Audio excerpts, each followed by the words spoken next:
Hey guys, I'm Urizi. This story is all about what if Naruto was assigned to Asuma and Team 10. Mizuki never got to shoot his mouth off at Naruto the night he took the Scroll of Seals. Other than skipping a half-manic monologue from him, what exactly did this change for everyone's favorite blonde ninja? Who knows? Before we proceed with the story, please like and subscribe to this channel if you liked the video, and don't forget to check the description for the other works of the author if you liked the story. Let's start. Chapter 69, A Rock in a Hard Place.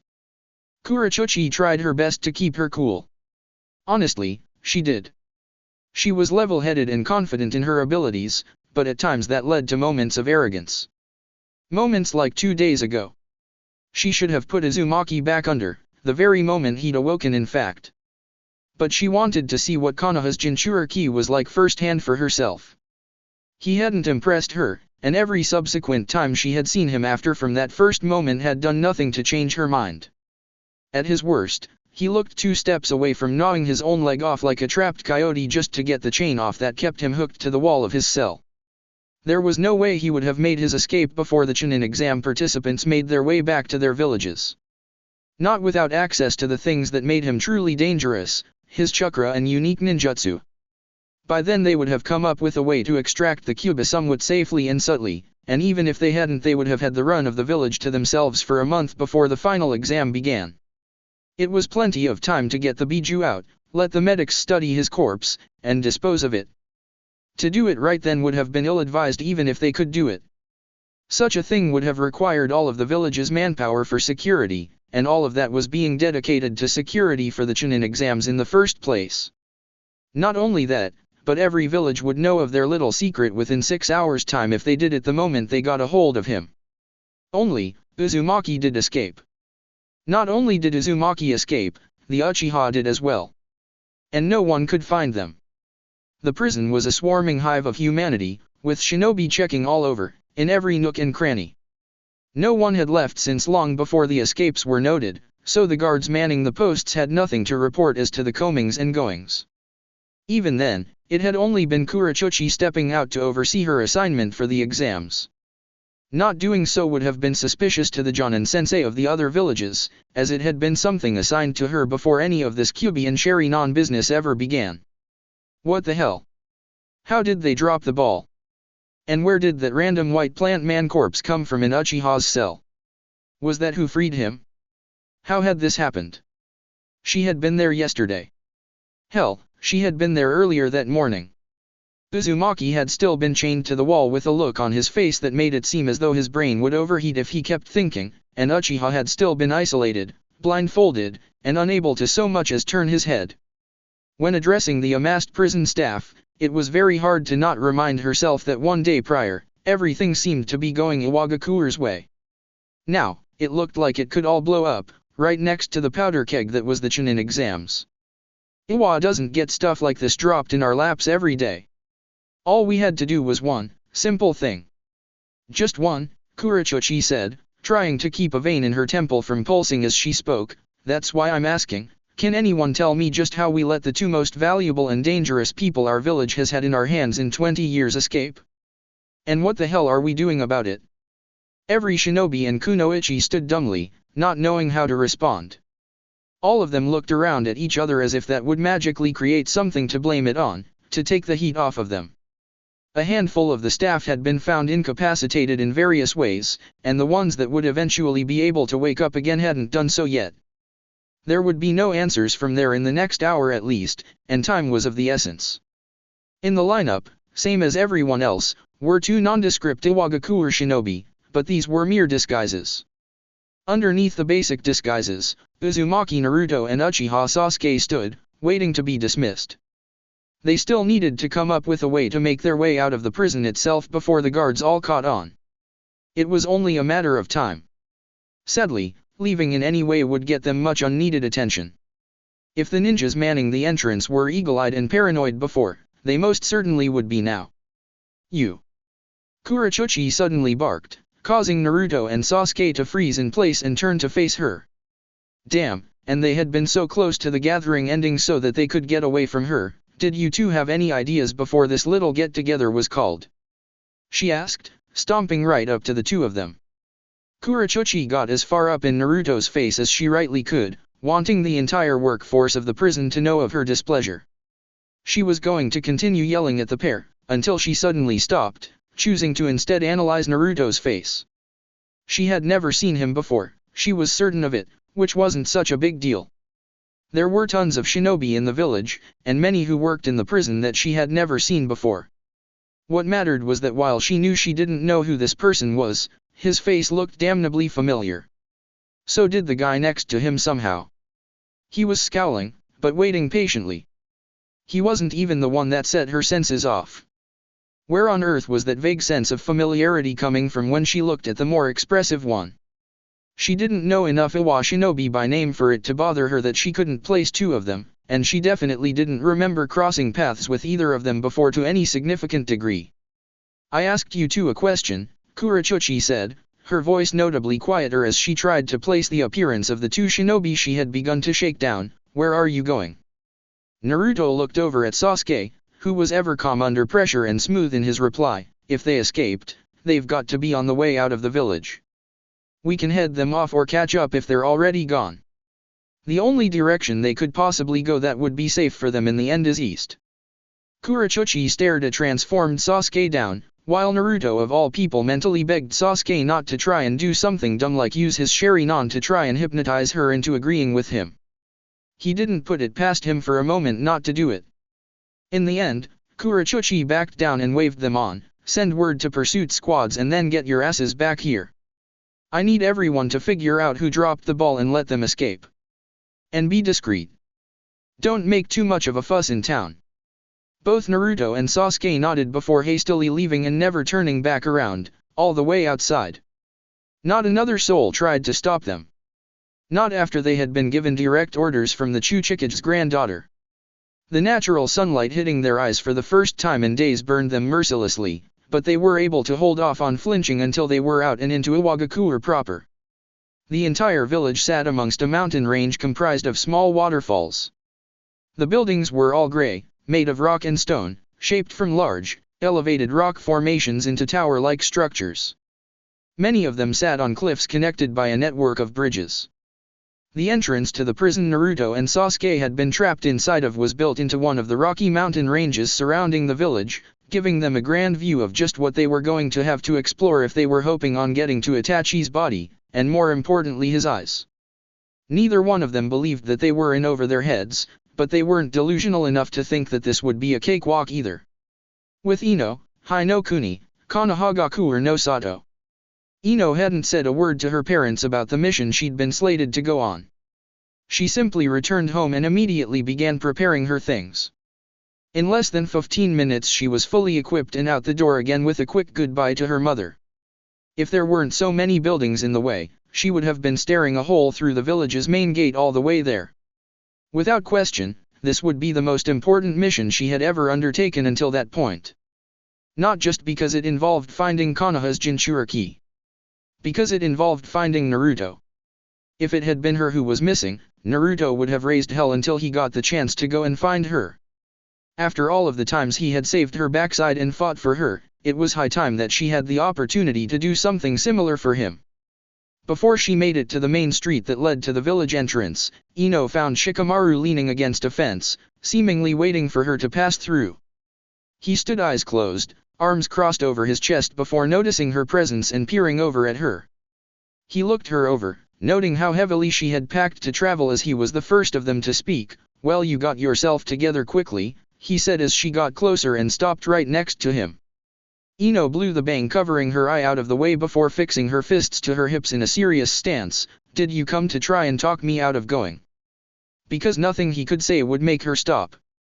Shikamaru didn't say anything, instead shaking his head and merely opening his arms wide. Ino's face twisted up as though she were about to cry. She didn't need any more prompting from him to step into the embrace and let it happen. "Go get him back, would you?" Shikamaru said to her, gently rubbing her back. He could feel the tension in her, something she had probably been holding onto for the better part of a week, or longer. "It's too quiet around here. It's weird." Ino nodded and moved away from her teammate with a noticeable shudder, blocking sobs that she had been holding back for days.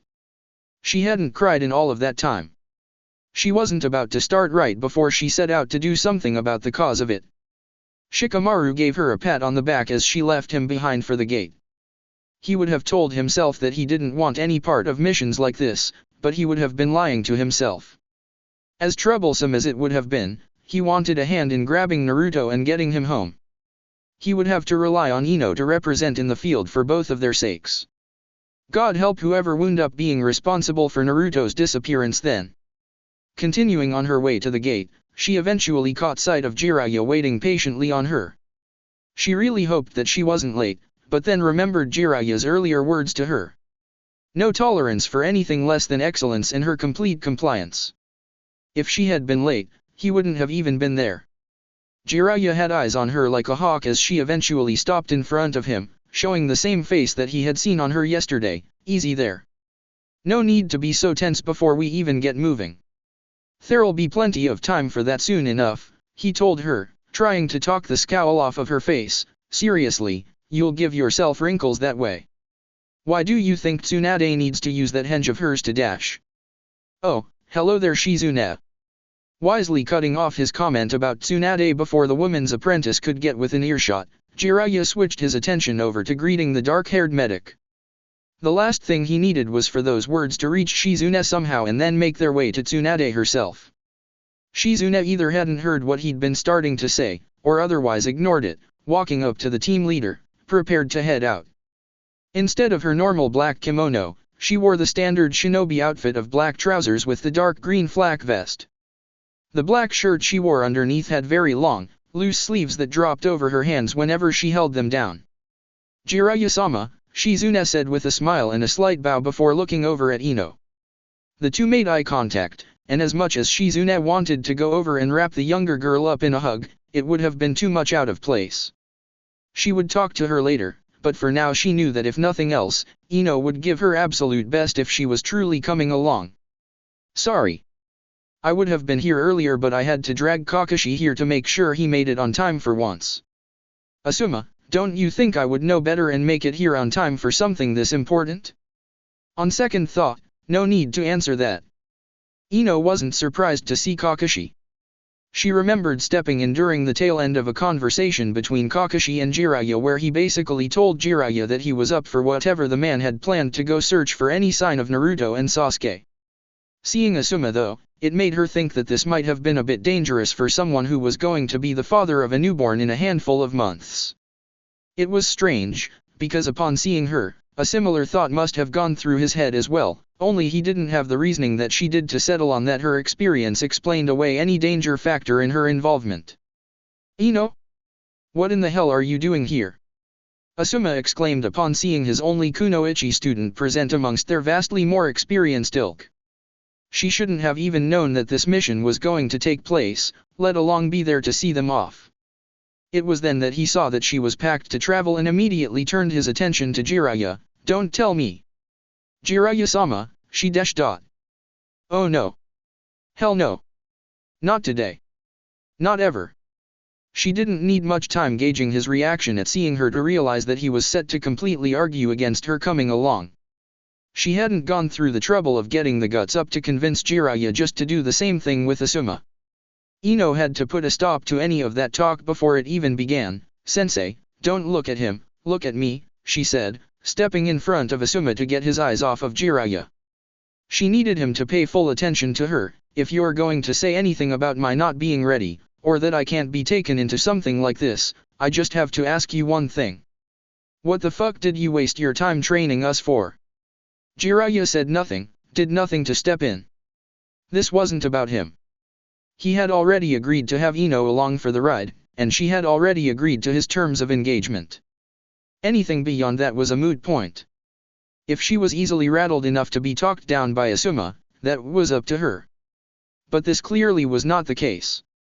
To Asuma, the members of Team 10 were almost like his kids. Especially Ino. When Shikamaru and Naruto had gone off, she had remained in Konoha. He had remained her advisor when she had been a Chunin doing her own missions with different teams. He had even worked with her on many an assignment for old time's sake. This wasn't going to be a sunshiny, ideal mission. It was going to be very gritty. It was going to get ugly if they ever got a lead to follow. And there was a monumental chance that they wouldn't even find Naruto and Sasuke alive. There was a chance that they wouldn't find them at all. No, Asuma still saw Ino as the pushy young girl in the purple dress he'd met on day one of his time as a Jonin instructor. The same one that fretted over getting her clothes dirty after a long mission. Even if she was 16, going on 17, if he rubbed his eyes hard enough he could still see her as a 12-year-old genin, as clear as day. Inoichi and his wife may have spawned her, but she was his kid too, damn it. And unlike the other two in Naruto and Shikamaru, she had never been far enough out of his line of sight for her to grow up without his noticing. He would always be the most worried about her. Sensei. Ino said in an eerily level voice, as though it were the calm before the storm, I'm a big girl now. You don't need to hide anything from me. You can be honest. So if you don't think you could bring me up to be a good enough shinobi of this village, to do the missions I need to be able to do, I want to know why you bothered to let me ever be a genin in the first place. Ino, Asuma wanted to explain why she shouldn't go, why she had no business getting involved. Yes, she was a chunin, but this was the kind of thing that would rattle someone who wasn't a hardened veteran. It's not that. I know you're talented. Ino stared him down before nodding slowly. I'm glad that's been established. So let's go. Asuma grabbed onto her shoulder and spun her back around as she sought to end the conversation and start out on the mission. I don't want you to go because something like this might break you, god damn it. He told her, this isn't some cut and dry job you can distance yourself from. You're going to see us do things that will make you sick. You'll probably end up doing a few yourself. Not yet. Not until you have to. Not until it was absolutely necessary. Until it was for the safety of the village, the country as a whole. Until it had to be in her hands. Until then, leaving it all in the hands of the veterans who had been forced to step up and do it themselves was for the best. They had to protect the next generation. The mistakes of the past had never stopped trickling down and affecting them. Those messes had to be cleaned up by those who made them. It was only right. It shouldn't have been Ino's job to risk her life in such a way, for such a thing. I don't want you to face something that will tear you up while you're still so young. I don't that for you. For any of you. Frowning deeply at one of her chief role models, Ino moved his hand off of her shoulders and grabbed Asuma's bearded face in her hands. Ino had a deep understanding of people, mostly without ever needing to read their minds for a moment. It came with the territory of working in the intelligence and torture division. You had to pick it up. She understood. Really, she did. She actually appreciated it. But she needed him to cut that shit out immediately. If you didn't want me to see or do something that would tear me up, you should have failed the team during orientation, Ino declared, getting Asuma to widen his eyes in surprise, because it's way too late for that. If you'd have done that I wouldn't have wound up in TNI. I wouldn't have learned about the burden that Goldie carries on his back every morning when he wakes up. I wouldn't have gotten so close to him. And he wouldn't have been lost like this. She needed him to understand her. Whatever I have to do, to get him back or at least find out what happened, won't ever fuck me up inside worse than if I just turned around and went home without even trying, the Yamanaka telepath said quietly. So softly that only the two of them could clearly make out what was being said, so thank you, Sensei. She continued, stopping to kiss him on the forehead before speaking again, but if we have to have a conversation like this again, I'm gonna headbutt you in the face, k? Asuma suddenly didn't feel like a 30-year-old man. He felt like a teenager again. It lasted for only a moment, but it was long enough to realize that it had happened. Regaining his composure in the face of Ino's resolve, he stepped back and lit a cigarette to busy himself in the meantime, MMPH.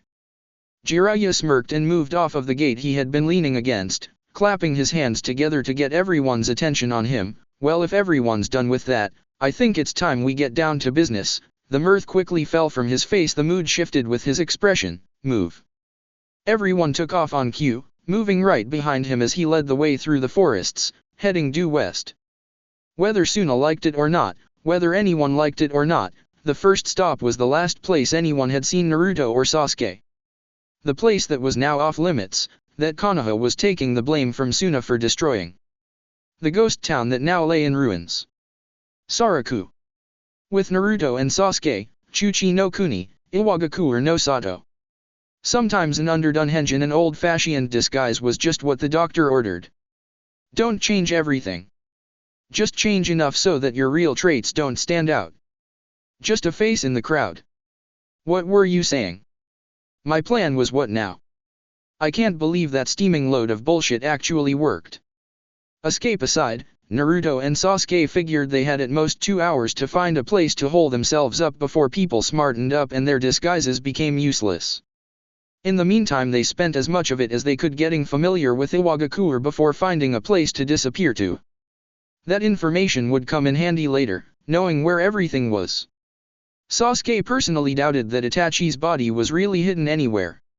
It was probably just in the place that had the most security. Normally that wouldn't have been a concern for him or Naruto, but they had a few problems at the moment. Namely that the two of them were weighed down with so much fuinjutsu to restrict them that they might as well have been genin all over again. They would have to wait until they could hide somewhere and then search each other for the seals before removing them from each other. That would probably get awkward later. Man, we didn't find our gear, Naruto complained as they walked through the village streets. Naruto felt very naked without his primary chakra chain sticking out of his wrist and connected to a deadly weapon. Sasuke rolled his eyes in return. He was missing his war fan and everything else he'd come armed to the teeth with at Soraku as well, but no one saw him crying about it, so what? Get replacements when we get back home. I don't want to buy another machete, Naruto insisted. He liked the one he had. It was nice, sharp, and the handle had been broken in for his grip, and my goggles. Do you have any idea how hard it is to make the seals I put on those things? Not to mention the large amount of sealing notes and explosive tags he kept on his person. Those were gone now, probably the first thing those vultures stole from his supply. Hell, they even swiped his cigarettes. They could have run off with anything he'd had on his person at the time. Even the necklace Tsunade had given probably would have been at risk if it hadn't been nestled safely around his neck. Naruto reached for his neck and found a disturbing lack of a cord wrapped around it. No, Naruto rasped dryly, feeling no green crystal pressed securely against his chest under his disguise. No. What? Sasuke asked, watching Naruto throw a miniature fit in public as if there were parasitic insects all over him. What are you searching for? Someone took the Shodai Hokage's necklace. Naruto hissed at Sasuke under his breath, panic evident in his face. Oh, that was right. Naruto did wear that ugly thing all the time, didn't he? Sasuke still didn't see why he was supposed to care, so what? Freaking Uchiha. Of course he wouldn't give a crap about a Senju clan artifact, but let Naruto not care about Itachi's eyes being in someone else's hands and watch Sasuke get set off that way, aside from the fact that it's worth 3 whole mountains and the gold underneath them. Naruto said, repeating the line he was constantly told about the necklace's value, Tsunade Bachin will murder me if she finds out I lost her keepsake from her grandpa. Right. Which is the less desirable fate, as opposed to Iwa murdering you and ripping the Kyuubi out of your guts? I'm not sure which of those things I should be more afraid of. That should tell you a lot about her. Idiot. To hell with it. It didn't matter when there were so many other things at play. Jewelry with sentimental and historic value could wait for when there weren't village secrets and their very lives at risk. Anyway, why haven't they killed you and taken out your eyes yet? Naruto asked, finding a spot out of the way to talk with Sasuke as they tried to recall their bearings for later. They have Itachi's eyes and they don't know the first thing about using them. Iwa had tried to torture that out of Sasuke, and had failed. Also, they were still looking for a candidate they wanted to try and take them. The idiots wouldn't know that Itachi's eyes were more or less useless to anyone other than him at this point. Don't worry. After they did whatever they were going to do with those and screwed them up, they'd have taken mine out next if it makes you feel better. Naruto wasn't sure how that was supposed to make him feel better, but at least Sasuke may or may not have been making the effort to begin with. He didn't know quite how to respond though. Well, alright then. You though, Sasuke said, eyeing Naruto carefully, I thought they would just deal with you and be done with it. Why haven't they taken the you-know-what and killed you yet? That should have been the damn priority, getting a gigantic chakra beast out of Naruto's gut and into someone loyal to Iwa. Their available resources should have been on getting that done first and foremost, not on trying to figure out all that they could about his brother's eyes. Naruto's grin spoke of both pride and pure, unadulterated vindictiveness. They want to replace both of their Jinchuriki that Akatsuki took, but they don't know how to get it out of Dad's seal and into somebody else without actually freeing it first.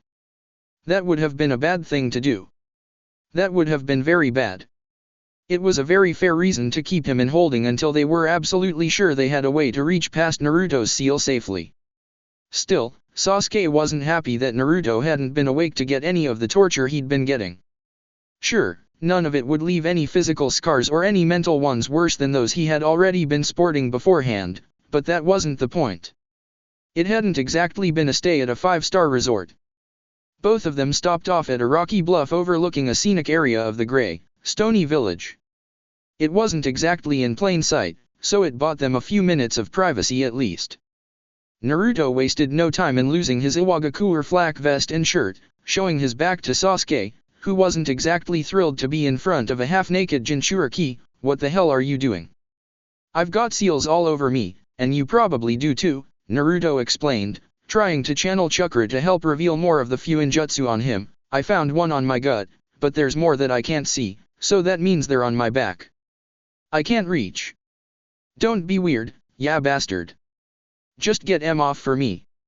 It had been mentioned before, but Naruto had lost most of his shame after being trained by Jiraiya. Shedding clothes in public meant almost nothing to him. "I was awake when they were processing us, and they only put one on me," Sasuke said, raising an eyebrow in return as he spotted the marks that Naruto likely referred to. "That didn't mean he was going to help though. Aside from the fact that I don't know half of what you do about seals, I really don't want to touch you. Why don't you just make one of your stupid clones to do it for you?" "I was going to do that. This whole thing was just a trust-building exercise, and you failed." "No? You're not buying it. Just get the stupid seals off so we can work." 5 minutes later, 5 seals were removed from Naruto, finally letting Naruto take the 5 elements seal off of his stomach. One was also taken off of Sasuke as well, though his was situated on the cursed seal that sat on his neck, instead of being somewhere he couldn't reach. "So now what?" Naruto asked, fully dressed once again and feeling quite smothered by standing in the middle of the community that had captured him just a handful of days ago. "We've got to find your brother's eyes, but we don't know where to start." "I don't know," Sasuke said before deciding to try and make a call. They knew just as much as they did when they were both locked up, only now they had a bit of the lay of the land. "It was better than nothing, but it still wasn't much. I think we should split up for a few hours." If Sasuke had been expecting Naruto to be excited about one of them coming up with some course of action, he was starkly disappointed. Fortunately, he didn't care. "That's a shitty idea," Naruto declared, as bluntly as humanly possible. And coming from him that meant something. Naruto's plans weren't exactly kinds of things that went down in tactical textbooks. Then again, he had been hanging out with Shikamaru for a large portion of his life. Shikamaru set the bar for ideas pretty high. That's really bad. For the first time since meeting back up in Iwagakure, Sasuke gave Naruto the infuriating smirk that he hadn't exactly been missing. "Do you have any better ones?" It just so happened that Naruto did not, and turnabout was fair play after all. He had used the same reasoning to justify his own approach to escaping earlier. "Meet back here later," Naruto said begrudgingly. Where they were seemed as good a spot as any. 4 hours, Sasuke said in agreement before they both went their separate ways. He didn't care how long it took. He wasn't stepping foot outside of Iwa until he had Itachi's eyes in his possession. Then he could wrap up his ugly family business once and for all and perhaps move on with his life. Outskirts of Iwagakure. Tobi sat on a bluff of one of the mountain ranges surrounding Iwagakure, looking down at the vibrant village below. It had been so long since it had seen the fires of war, but very few of its shinobi had forgotten what that was like. Even their children were made to know for certain of what had been in their past. What a worthless way to teach their youth, and for what? To prepare them for the next wholesale slaughter? Well, it wouldn't matter once he saved them all. This worthless place was just like the rest of the world, beyond saving. It wouldn't be missed once everything changed for good. Tobi's eye moved away from the scenic view of Iwa when he felt the presence of Akatsuki's primary spy emerge from the ground behind him. Half black and half white-green in color, despite being dressed in Akatsuki's robe, he seemed more plant than man. The Ninetales Jinchuriki and Sasuke are both free, the white half of the plant man reported dutifully, but Sasuke killed one of our Zetsus that helped him escape. Such a thing didn't matter to Tobi. White Zetsus were easily replaceable, and served a good purpose as agents for his cause at a time when Akatsuki was down its share of operatives. Killing off one or two meant nothing when he could grow multiples of that at a time. I expected nothing less, honestly, Tobi said, kicking his legs idly over the side of the cliff. That boy has a lot of rage in him under normal circumstances, Zetsu. I can only imagine how twisted up he must be now, for various reasons. Zetsu's white half chimered in, speaking in deference to the masked man of Akatsuki. So what do you want to do, Tobi? A good question. There were plenty of options available for him at the moment. All beneficial to boot. He had been stewing after both Kisame and Itachi died, but there were a few opportunities to cause his share of fires to pop up. The Chunin exams were a powder keg after all, and there were various ways to cause trouble indirectly. I think I'll go and see him myself. It's been so long since I've stood amongst family. And the Ninetales. It will be fine where it is for now, Tobi said. Even if Naruto blew it and was recaptured, Iwa wouldn't kill him until the Kyuubi was extracted, something that wouldn't happen suddenly. The Jinchuriki can't escape Iwagakure on his own, nor would he try to without Sasuke along for the ride, even if he had to hold off the entire village to buy time. He's predictably loyal in that way.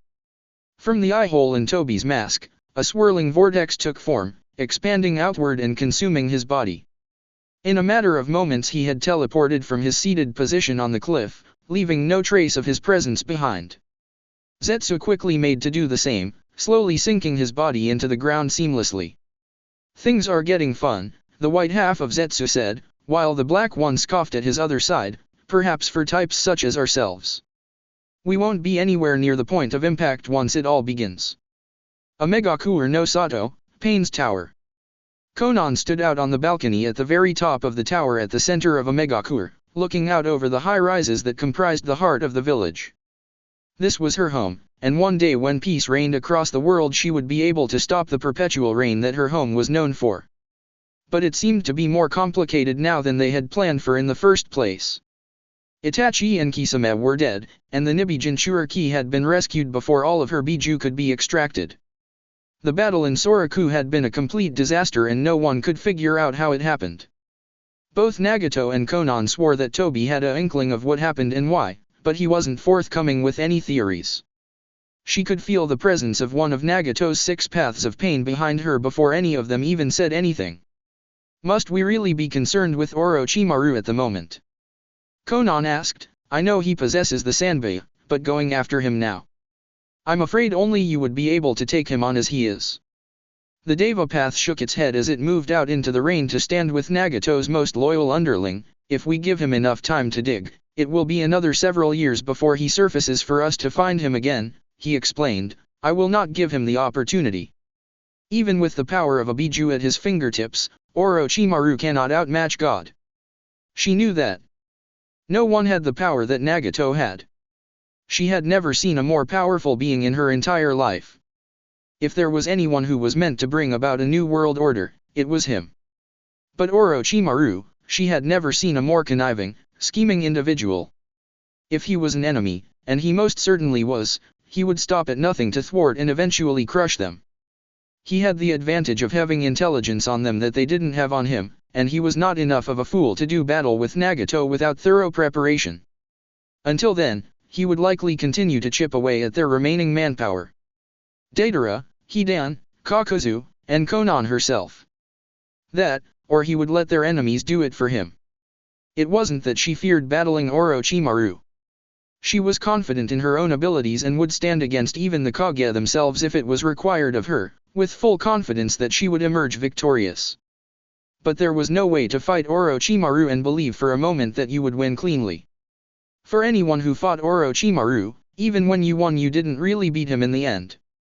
For a man searching for immortality, He seemed to have found it in several different ways.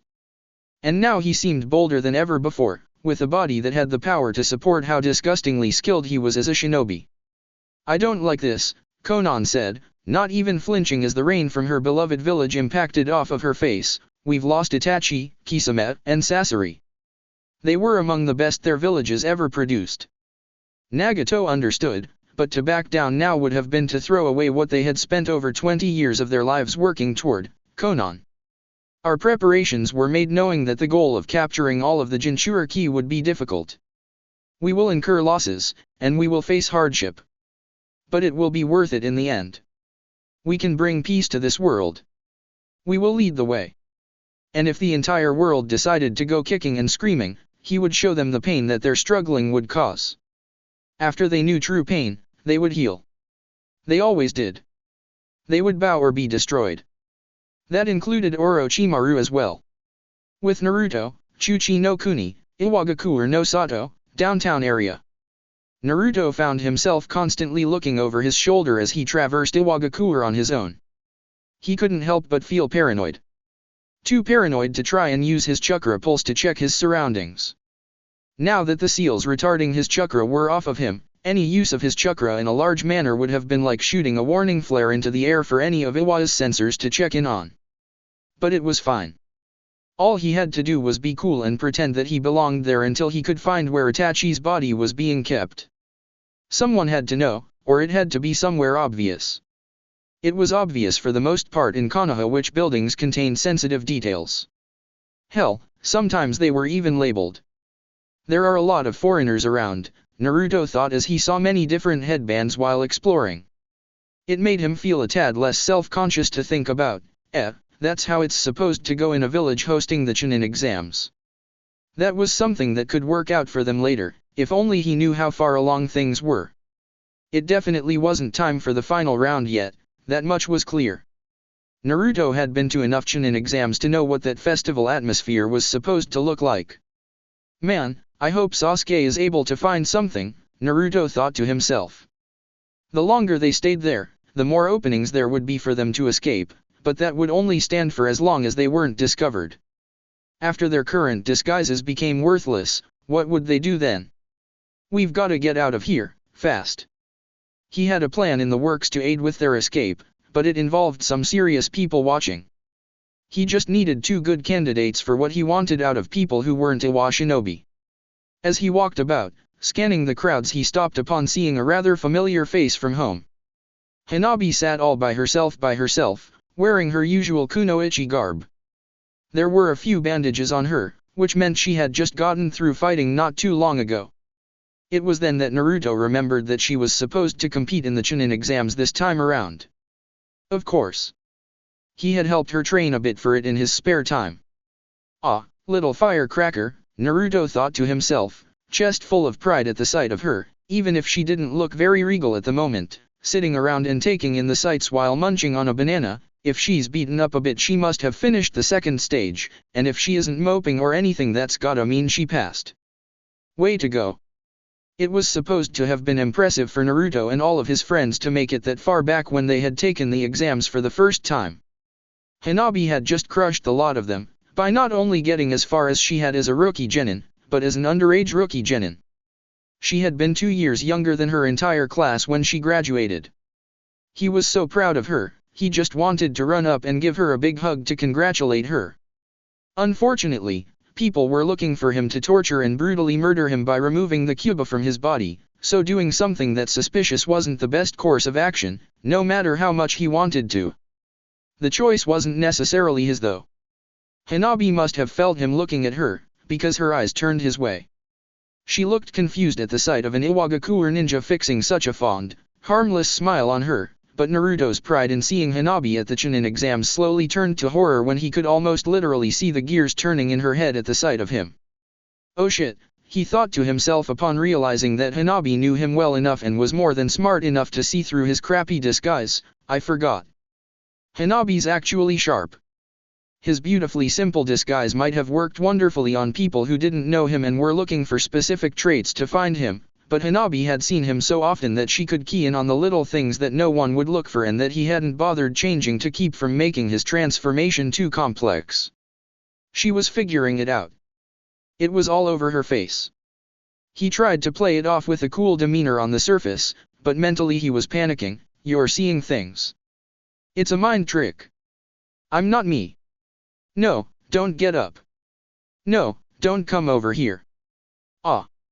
At that point, the most he could do was lead her away, out of sight and earshot of anyone that would swarm on him after Hanabi made him in public. There was no doubt that she had. She wouldn't have followed him so reservedly if she hadn't. Earlier, Naruto had been able to find an area outfitted with statues dedicated to Iwagakure's greatest heroes.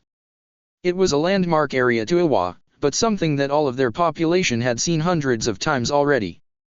In the same vein, it would be something that outsiders wouldn't have cared too much about, giving him enough freedom to actually speak to her.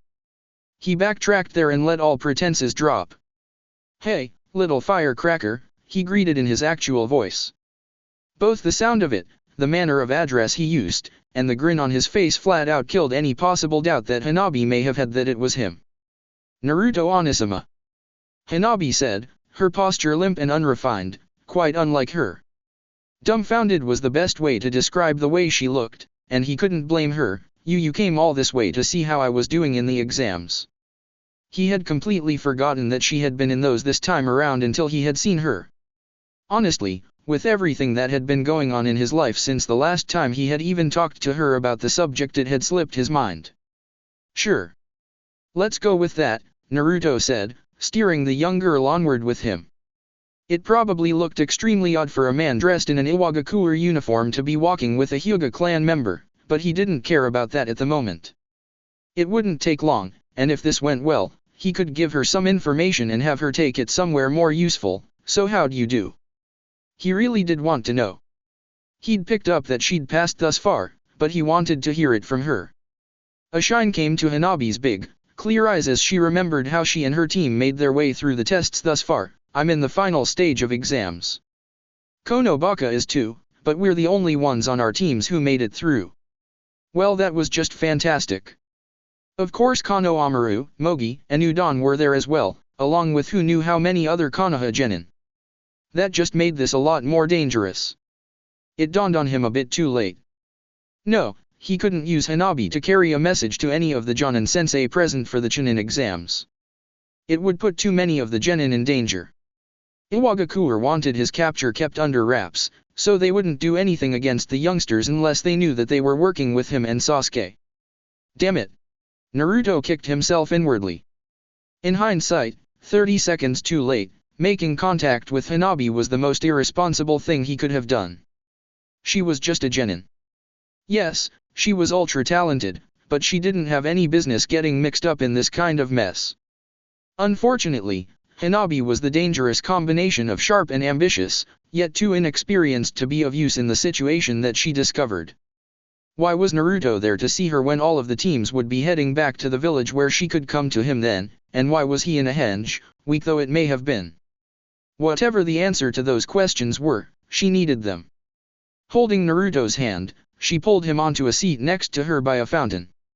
"Onizama," Hanabi said, her demeanor more akin to that of a Hyuga in her standing and position within the clan, "what's going on? Tell me, please." Naruto figured that she was in it now.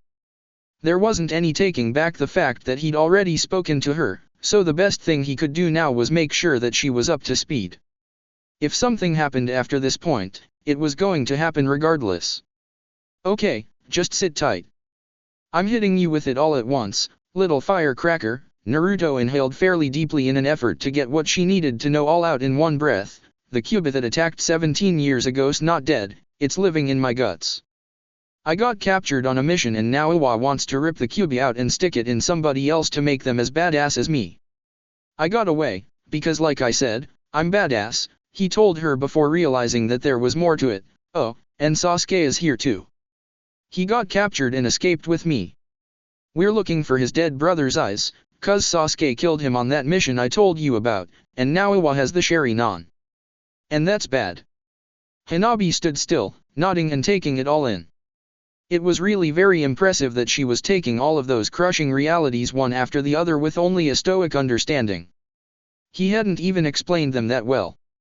It was then that Naruto realized his hand was numb, and he quickly figured out why. Hanabi had been holding it the entire time, and with every extra thing he had added onto his quick rundown of the current events surrounding him, she squeezed it a little bit tighter. "I wish you hadn't told me that," the young genin girl said, staring out at the distance with a 1,000-yard stare. That was a lot to absorb in a short amount of time, but she would have to do her best to suck it up and deal with it. Naruto ran a hand over his bandana-covered hair, regretting every action that had led to this moment. He had put a lot of pressure on an 11-year-old girl's head. "I wish I hadn't talked to you in the first place. I just haven't seen a friendly face in a week. I thought you said Uchiha-san was here." "Right, a friendly face." Hanabi turned her Byakugan on to make sure no one was nearby or watching them. Upon confirming that the coast was clear, she leaned over and gave Naruto the biggest hug she could. It surprised him at first, but he let her settle against him and placed an arm around her back, rubbing it comfortingly. "We've got to get you out of here," Hanabi said, determination in her voice. "The second stage of the exam is over. When the teams all leave to head back to Konoha, we can try and dash." "No, you don't do anything," Naruto demanded of her, squeezing her a mite tighter. "You didn't see me, and if it comes up with anyone else here who isn't from Konoha, you damn sure don't know me. Don't even say a word with my name in it until you are far away from here. I'll be fine. I've just got to think of something else." But. Naruto cut off her disputes by kissing her gently on the forehead. He needed her calm, so that she would listen. "Forget about this. Go home, and train for the finals. I'll be back before you know it, and I'll come see you when I make it in. You made it to the finals, so I'll teach you a jutsu, just like I promised. Now be good, and do what I say." Hanabi buried her face into his chest and let him rock with her. She was supposed to be taking the exams that would elevate her rank in the village, so why did she feel like she was 7 years old all over again? In the environment she lived in, with the expectations she had been saddled with so early in her life, her family stopped treating her like a child long before she had ever even met Naruto. She had been taught powerful main branch techniques very early, and had even been pushed to graduate the academy 2 years before other students were supposed to. Now she was 11 and set to participate in the final stage of the most publicized event in the elemental nations, and was expected to win the whole thing and be promoted. Until Naruto, the only one that treated her for what she was, had been Hinata, and for some time her sister had feared that Hanabi had hated her for being weak until she had grown her own confidence. Naruto had been the kindest and most understanding person in her life, and also the one willing to make her act her age when she found herself too engrossed in doing otherwise. He was also the strongest. Not always because of combat-related reasons either. This was just another example. Hanabi wanted to help him, but if he told her not to, there was a good reason for it. She wasn't going to go against him, even if she was afraid for him. After all, he promised he'd get back and teach her something special. "I love you, Naruto Onizuma." Naruto smiled down at her, stroking her shiny, brown hair. He didn't know why he had taken such a shine to Hanabi, but he was glad he did. He liked kids, and she was a good girl. It made her wish she actually was his little sister. "I know you do, little firecracker. Now get back to your team." He didn't give her the option to follow him, getting up and leaving before she could. As he expected, she did try to follow him, but once he was out of sight he left her in the dust. He doubted she was allowed to use her Byakugan within the village, which was probably why she looked around first before using it the last time, so she wouldn't once she was back within a crowd. Naruto felt like a real jerk, ditching her like that. But the more time he spent around her, the worse it would be for the both of them. He would apologize once he made it back home. Right, he told himself miserly as he made his way back to where he was meant to meet with Sasuke, so we really are on our own, and we can't get caught for at least another day or all of the genin teams are screwed. No pressure though. Elsewhere in Iwagakure, with Sasuke. The more time Sasuke spent searching Iwagakure, the testier he became. Itachi's corpse was around there somewhere. No one had any right to do anything with it. He had made a guarantee that no one would even remember Itachi after he was through with him. There wouldn't be a trace left of him in the ninja world after Sasuke was done. That had been his vow, made to his brother's face during their final encounter. What part of that involved letting Iwa study his corpse and learning anything worthwhile from the manga Kyushari non? None. Even if they couldn't use the pair they had, they could learn something dangerous from it that Konoha would suffer from somewhere down the line. The general population kept a healthy distance from the disguised, brooding Uchiha as he walked the streets, his mood festering. He wanted to grab the first rube off of the street that looked semi-important and grill him on where they did their research and development, optical genjutsu style. As a matter of fact, after running it through his head, that sounded like a great idea. The finer points of espionage were not Sasuke's strong suits. 1 hour after making his decision on this course of action, Sasuke had gone through 5 different Iwa shinobi, none of whom had any idea where Itachi's body was being stored. Sasuke dropped another unconscious body onto the ground from where he'd been grabbing onto their collar. Tisk, nothing, he complained, exiting the alley he'd hypnotized his unaware prey into entering. It had been easy. Do something to get his target's attention from a hiding place and make eye contact. They never knew what hit them, and they wouldn't whenever they came to. Leaving corpses in the village wasn't a good way to go about business. Just doing what he was already up to would raise enough alarms once things began to click for Iwa. Before Sasuke could leave, a spiral vortex formed in the air behind him, getting his full attention. Had he been caught? From the odd warp in time and space, a man in an orange swirling mask and an Akatsuki cloak stepped out. Sasuke took a tentative step back, not knowing what this person was capable of. All he knew was that if it was a member of Akatsuki, there was no way he could fight them off and keep a low profile. Tobi's single Sharingan visible through his eye hole locked onto the young man before him and instantly saw through his disguise. Sasuke. You don't need to hide from me, the man behind the mask spoke warmly, it wouldn't do you any good anyway. Who in the hell are you supposed to be? Sasuke snapped. Things just kept getting better and better. Not only did a member of Akatsuki appear out of thin air right in front of him, but they knew him well enough to try and use his given name. Tobi clicked his teeth in a chiding manner, now is that any way to speak to family? He couldn't have said anything worse to that particular person. Sasuke immediately drew a kunai from the borrowed supply pouch he had on hand and did his level best to carve out Tobi's throat. I don't have any family. He roared. But with every try, he seemed to hit nothing. It was as though the man before him was a ghost. It took several more tries before Tobi tired of Sasuke's anger and teleported out of his range. I guess Itachi didn't tell you much of anything before he passed. That sounds like him, keeping things to himself. But he could never hide his real intentions from me. Who was this fool? Speaking of Itachi as though they knew one another well. His brother was a familicidal psychopath. His entire life until the massacre had been a lie. It had to have been. To go from the docile, loving person he had been to the sort of man that could slaughter every member of his own clan down the last child. Fools should keep from talking about things that they don't understand, Sasuke warned, trying to calm himself down. None of this Itachi talk mattered now. He was dead and gone. The clan was avenged. Go back to wherever you came from, you freak. Tobi let out a sigh. I see my words will fall on deaf ears until I give you something worth latching onto. But I'm afraid you won't believe anything I say to you now. So allow me to extend an olive branch, as it were. With that, another portal opened to the side of the two of them. If you're looking for Itachi's eyes, I think you would be advised to start here. Through the vortex, Sasuke could see the outside of the location that the masked terrorist spoke of. He wasn't going to step foot inside of that thing. But he did take note of the building itself.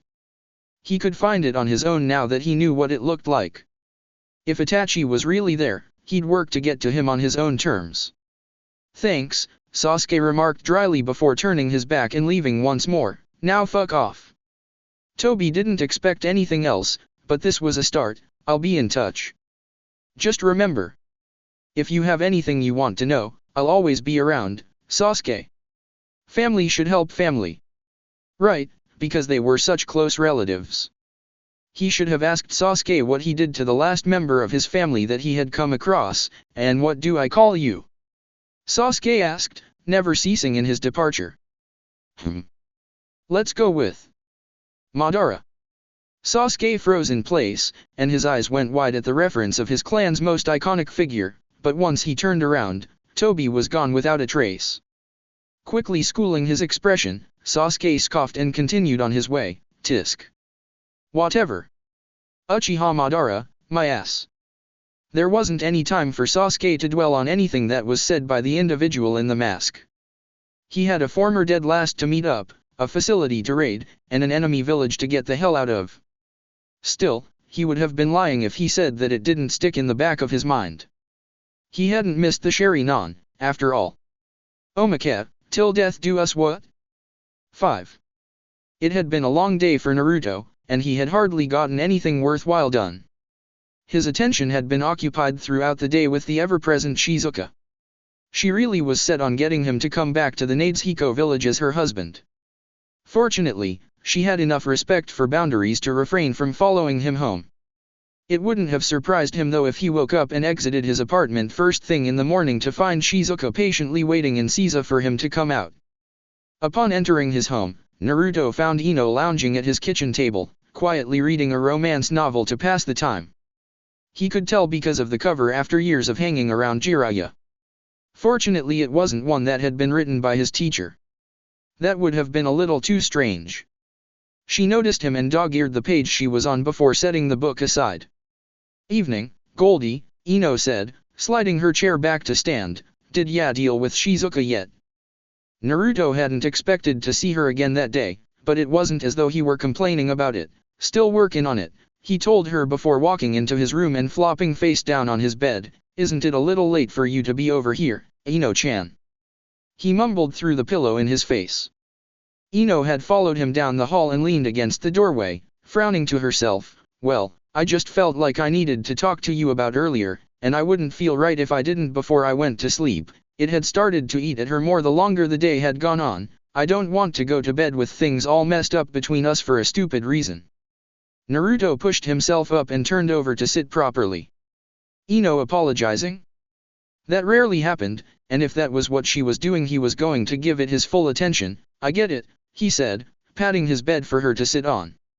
Smiling at the invitation, Ino made her way into his room and relaxed next to him. I was unreasonable earlier. I hate the idea of some random girl taking you and running off never to be seen again. Especially some girl that only wanted him because he was strong. It just made her so angry. Shizuka probably didn't know the first thing about who Naruto really was as a person. All she knew was that he could kick her ass, so he was her perfect match in her own mind. Absolutely not. Ino would have been more okay with Hinata swiping Naruto up from her than someone like Shizuka trying to stake any sort of realistic claim on him. At least Hinata legitimately liked Naruto for real reasons. If nothing else, Ino knew that Hinata would try and take care of him instead of just fucking him for the super strong babies and going about her business. Naruto scratched his face uncomfortably. Apologizing in any way was so unlike his girlfriend, which was making him do something very unlike himself, admit his own fault. Okay, I screwed up too, you know, he told her, prompting Ino to fix a fake look of astonishment on her face. Naruto shoved her onto her side on the bed, getting a round of giggles from her before she sat up and let him continue. Seriously. If you're supposed to be mine for real, I guess that means my problem is your problem too. When we were a team we dealt with everything like one. I'm not sure how this relationship crap is supposed to work, but I think it's supposed to be something like that too. Ino let out a small laugh and tucked some of her hair behind an ear. I guess we're not very good at this. Maybe we should ask for relationship advice. For someone who actually did enjoy romance as much as she did, experiencing it herself was something else entirely. Naruto physically recoiled at the thought of bringing up his circumstances with Ino to anyone else. Advice? From who? It wasn't as though they knew many people who had what he would call good relationships. With a shrug, Ino went to their immediate go-to in that department, Asuma-sensei and Kurenye-sensei. Their relationship seems to work for whatever reason. She didn't need to be a mind reader to tell what Naruto was thinking when a mischievous grin stuck itself to his face. If you make a stupid Jiraiya-sama joke that ends with you putting a baby in me like them, I'm gonna slug you, I swear. I'ma still think it, Naruto muttered as Ino crawled behind him and rested her chin on his shoulder. we've still gotta deal with this Shizuka thing. We can start working on that tomorrow, Ino said, turning Naruto's head to give him a peck on the lips as a sly look slipped across her mouth. There is something we can do tonight though, and I bet it'll make you smile. She pressed her head to Naruto's using the intimate gesture as a means to speak into his mind her plans for the evening. After getting a brain full of her ideas, Naruto grinned and pulled her around into his lap. Ah, and you didn't even have to read my mind for it. Shikamaru let out a sigh as he quietly entered his family's home late after midnight. Spending the entire day hiding from Naruto and Ino hadn't been all bad, being forced inside of Shiho's broom closet for a prolonged period of time aside. Aside from that, he'd been able to catch up on his sleep and his cloud watching. It was good that he'd found a hiding place where the two troublesome blondes wouldn't bother searching for him. He was public enemy number one until this whole thing with Shizuka played out, and he knew it. That was just fine. He could definitely duck Naruto and Ino for as long as necessary. He could take some missions with others until then, or better yet, not work at all. That was much more preferable. A vacation sounded like just the ticket. Shikamaru flipped on the light switch in his room only be greeted by what he thought at first was some sort of time-space jutsu that had taken him to another location. It took a moment for his brain to process that no, he wasn't somewhere else. His entire bedroom had been transformed into a purple-lit strip club. Seriously? Shikamaru said to no one in particular. It all smelled brand new. None of those things hadn't been there for very long. His bed had been replaced with an elevated stage with a pole that ran from underneath it to the floor, straight up to the ceiling. Surrounding the bed were several chairs, presumably for the audience. On the walls were large characters that represented his stage name from one goddamn undercover mission in the Guardians that he would never live down as long as Naruto was alive and kicking. Shikamaru let out a long, languishing sigh. He wasn't even mad. He should have seen something like this coming after he'd disappeared all day long. Ino held grudges and Naruto was wickedly inventive, as evidenced by some of his few ninjutsu creations. Besides, this particular ploy had Naruto written all over it. Dad probably let them in, he said to himself, yanking down the curtain at the end of the stage that led to his closet of all things. If nothing else, he had to say that was good planning and positioning. Without much of a reaction, he changed into his night clothes and bunched his day clothes up to use as a pillow, the curtain serving as a temporary blanket. He would take this one on the chin and chalk it up to a karmic bullet, courtesy of the other two members of Team 10. Hopefully that would be the end of it, and he could move all of his crap back in by tomorrow, or whenever he cared enough to put it all back. Resting in the dull purple lights that lit his room, Shikamaru felt himself dozing off before one last thought ran through his head: where did they get the pole and the stage from? Chapter 70, Solid Consequence. As the Konoha team arrived near Soraku, Jiraiya had broken them up into cells to better canvass the area. He had elected to go alone, while Asuma went with Shizune and Kakashi took Ino with him. Ino was actually grateful that she wasn't searching with Asuma, as she knew that he still hadn't quite come around to her being involved in this mission. Kakashi was actually a relief to work with, as he didn't care about any of the personal agendas that came with her desire to go on the assignment. He only cared about Ino being capable of performing the tasks appointed to her. For those without a background in tracking, which was every last one of them with the exception of one, Kakashi had an entire pack of 8 summoned dogs at his disposal. He lent one to each of the small teams and had the remaining 5 scour the area for anything that smelled of Naruto or Sasuke. He had been extremely confident that if there was something to find, his dogs were the ones that could do it. It was easier to track by scent in the desert than in Hai no Kuni. There was a less of a chance of rain wiping out the needed smell that the one searching by smell would have to follow, since it happened so sparsely. Ino hopped off of the blackened remains of one of the building within Soraku's as Kakashi continued to walk around, surveying the scene. Unlike the others, they didn't have a single ninkin with them, as Kakashi had assured her it wouldn't be necessary. They'll be more useful with the others and by themselves than they would be with us. They would report back to Kakashi first anyway. Even so, it felt like they were wasting a lot of time. Ino knew that she had to trust the expertise of her superiors, but she wanted to be moving around, doing things. Not kicking around scorched rocks and sand. This is what Amaterasu is capable of, Kakashi told her, running his hand over a surface that had been burned black, the highest level of fire release. A black flame that will continue to burn for 7 days.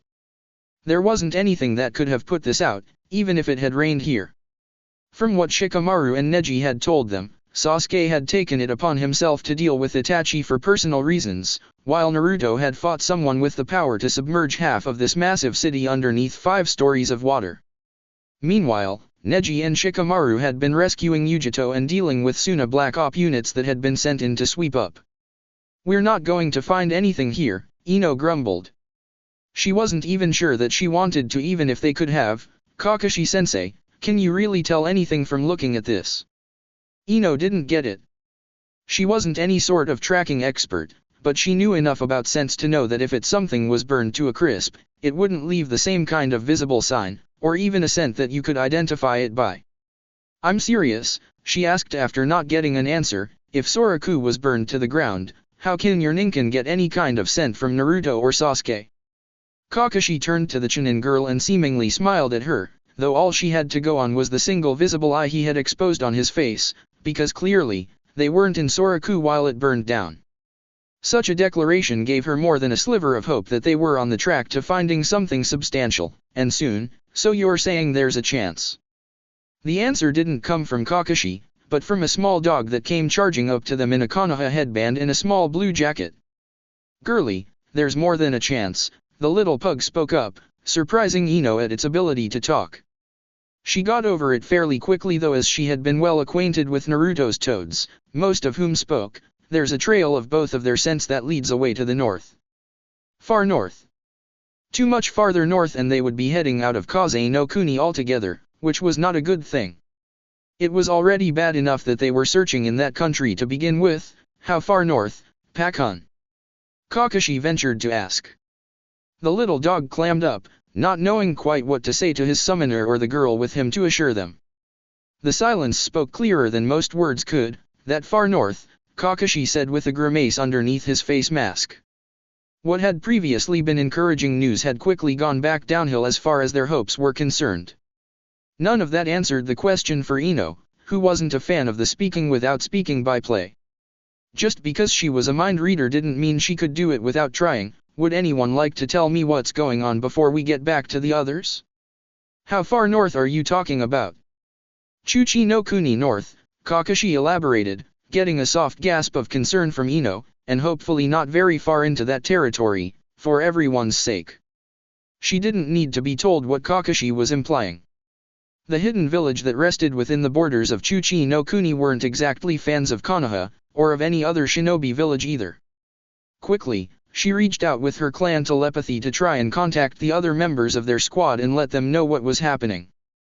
They would probably have to travel all day long again if they wanted to gain any kind of ground with the information that Kakashi's team of Ninken were giving them.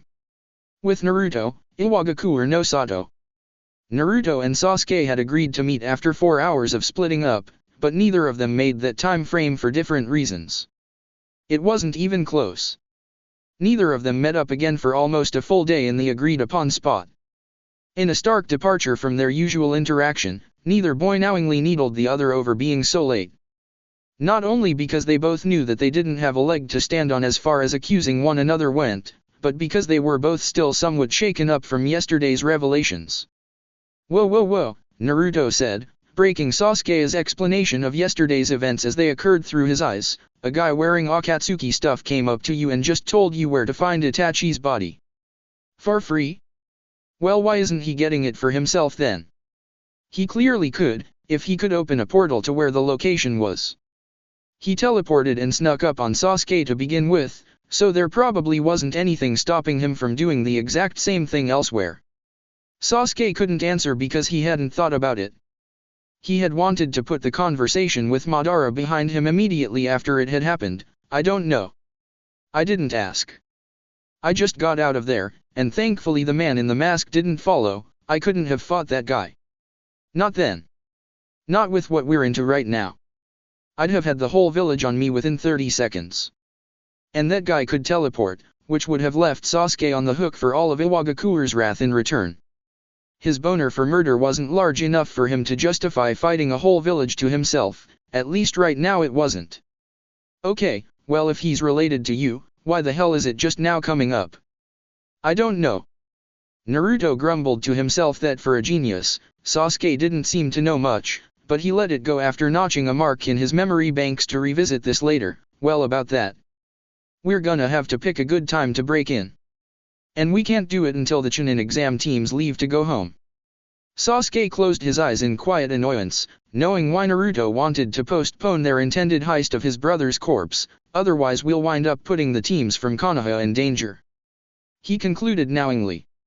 He wasn't a fan of this approach, his normal impatience aside. The more time they spent hanging around, not taking any action, the more time Iwagakure had to do whatever with Itachi's Sharingan. They would try to use Itachi's Sharingan, and it would be sooner rather than later. Konohamaru and Hanabi's teams are here. You know something would happen to them if we just went balls out and tore that place apart trying to grab Itachi, Naruto elaborated, aware of Sasuke's distaste for the situation. The teams should be leaving today right after the closing ceremony. Until then, let's just try and scope out that place where you say the body is. Sasuke let out a displeased grunt. He didn't want to wait, but he also didn't doubt that doing something that would aggravate Iwagakure's top brass would result in it being dealt out to the genin squads just trying to get home. He more than anyone else knew just how eye for an eye the ninja world could be. Losing the chance at both Naruto and Sasuke's respective gifts, losing Itachi's corpse, putting their dirty-dealing little initiatives on display in front of every other village in the elemental nations, and having whatever else got wrecked on the way out as they left would more than anger them into action. Genin were still accounted for when it came to a hidden village's military power, and they had Jonin teachers with them who were most definitely representative of military might. Wiping them out would still be a significant blow against a possible enemy, and it didn't take much to convince any of the hidden villages that someone or something was an enemy. They're going to find us eventually, Sasuke told Naruto, still displeased at having to wait and play things cautiously. Hearing that from Naruto of all people was quite irksome. The longer we stay here, the closer we're cutting it. A grin came to Naruto's face at the chance to needle Sasuke over something. Are you admitting that you can't do something? He asked, trying to chide his temporary teammate. Wow. I wish I had a camera to take a picture to remember this.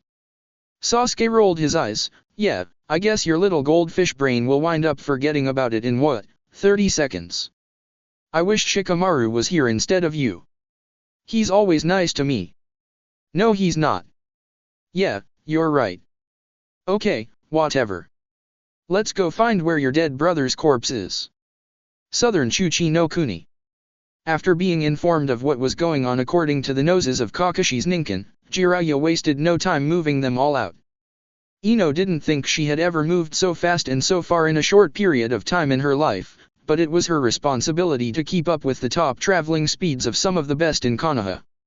Eventually it came down to doing medical math in her head as she went along. How many soldier pills could she take in a certain amount of time to keep her going without causing her to overdose, keel over, and die? Kabuto might have been a backstabbing son of a bitch, but if nothing else, he'd made sure that he'd taught Ino and Sakura how to be passable medics. They had taken the rest from there. Jiraiya didn't even bother turning around as his team made their way across the rocky plains at a breakneck pace. All right, we're not going to stop moving because we're in a hurry, so keep up and listen up. I'm not repeating anything I say. The more experienced shinobi were set for this kind of thing. But the precursor to his explanation was solely for Ino's benefit. She had been on the least of these high-profile assignments by far, and though he wasn't going to hold her hand, they all needed to make sure that she listened well the first time around, every time. All of you have your roles on this squad, Jiraiya said, laying out everyone's role. Kakashi has been the most active mission-wise out of all of us lately, and I trust his judgment in the field. He's in charge of strategy on the fly. Asuma, you're our heavy assault man. Anything in our way, I want it in pieces or ashes. Shizune, obviously, is the medic, but she's capable of support in a pinch. Ino is the backup medic, but as Asuma here is at least aware, her clan's telepathy makes her an effective communications operative. That's her main job. Understood, everyone else said as one. Are we going on the assumption that they're in Iwagakure? Shizune asked. This isn't going to be easy. The only way this would have been easy is if we found them dead, Asuma chimed in, I'd rather we have this be hard and have a chance at getting them out alive than have it easy and not. Ino couldn't have agreed more. And if Naruto wasn't alive, that would be unfortunate for the first member of the party responsible that she wound up running across. If Goldie is still alive in Iwa, I'll know the moment we get close enough. Jiraiya had been aware of her skill set after he had brought her onto his team, but the sheer amount of confidence behind Ino's statement almost set him back for a moment. Are you really that good of a censor? He asked. Only with him, the blonde interrogator replied succinctly, locking eyes with Jiraiya as he turned his head around to look at her. She didn't know what the older man had been looking for, but apparently he'd found it quickly as he turned back around. There were more than a few reasons that the integral reason that the generational Ino-Shikacho combination of heirs was so well known. For one, the Yamanaka clan portion of the grouping developed their telepathic abilities in close proximity to their teammates. That practice established a base understanding of their teammates' inabilities, as well as a connection that many others believed was just a natural affinity for working together. It wasn't.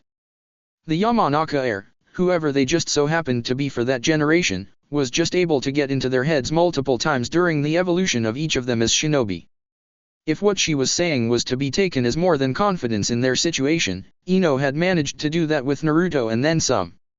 Well, if the boy was still alive and in one piece, that was one advantage they would have in finding him.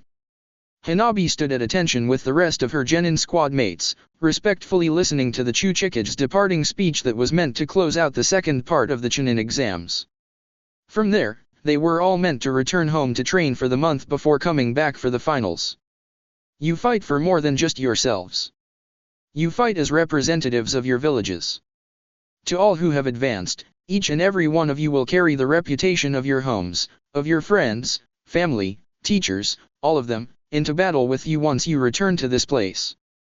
Still, despite the fact that one of the most powerful people in the world was speaking and giving advice, she couldn't help but let her mind stray. Naruto was there, in Iwagakure. He had been captured, and now he wasn't. He was lingering behind instead of getting to work with an impromptu retrieval mission so that the genin weren't put in danger by his next course of action. Her concerns until that point had been on how she would jump into her training when she made it home. Now those thoughts were set aside for the much more important ones involving one of her favorite people. She more or less went through the motions with her team as the entire contingent of Konoha genin and their instructors started their sojourn back to their own village. The entire time she thought to herself about what she'd been told by Naruto. Now he was by himself in the heart of a village that would tear his life away to make themselves stronger and weaken Konoha without a second thought. It was then that she remembered the Chuchikage's speech. No, not any of the words he had been saying. Old people loved to hear themselves talk too much if one were to ask for her opinion on the matter. Instead, she remembered how he had been prominently displaying a piece of distinct green jewelry on his neck, above his white robes. It was clear for all to see, as if he were making a statement without even saying it. That necklace he had been wearing belonged to Naruto. It was his. She had seen it on him far too many times to mistake it. The Chuchikage had taken his necklace off of him and wore it proudly as though it were some kind of trophy. The thought of it burned her up inside. She was so angry that her entire team took notice and gave her a few extra feet of space as they walked on. Unfortunately for Konohamaru, he was unable to gauge how sour Hanabi's mood was from a distance, and his attempt at some good-natured pot-stirring for the finals wound up turning around on him. Hey, I hope you're ready to eat dirt in the dash. Hanabi wheeled around on him with such a fury in her clear-colored eyes, it caused the aspiring Chunin Sarutobi to step back out of self-preservation instincts. Whoa. I didn't even say anything yet. Hanabi let the murder in her gaze die off as she realized how much killing intent she had been exuding. Yes, she didn't like Konohamaru necessarily, but he hadn't done anything to warrant any sort of wrath from her, for now at least. Sorry. I've just been thinking a little too much. It couldn't have been about the exams, because Hanabi had been cool and confident in her chances from the very beginning. Whatever it was renting more space in her mind than the chance at showing off her skills and getting promoted.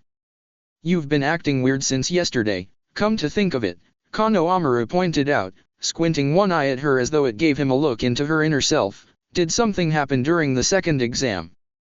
No, that couldn't have been it either. She'd been just the same as always when the teams had started making their way to the rally point after the second test. "It's got nothing to do with the exams," Hanabi said, confirming Kano Amaru's original suspicions.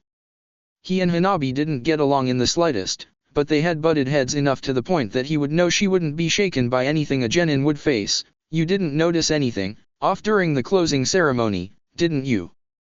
Kano Amaru thought about it for a moment before shaking his head. "Nah. I couldn't pay attention to anything. The Chuchikage is so boring. Grandpa would have given a much better speech if it was Konoha hosting the exams instead." Hanabi let out a hum as if to feign attention, but she wasn't listening. Her mind was still in Iwagakure.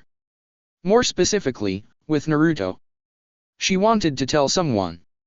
Her sensei, or any of the jonin around her, but there was a chance that they would do exactly what Naruto didn't want, make a fuss out of it and put the genin in danger. Naruto was a serious commodity to the village, and there was a chance that someone would get a wild hair up their backside and do something rash to get him out. No, she would have to trust him. He did this kind of thing all the time, didn't he? Naruto Onizuma was incredible enough to pull this off and get away safely. He did things more dangerous than this just on the side.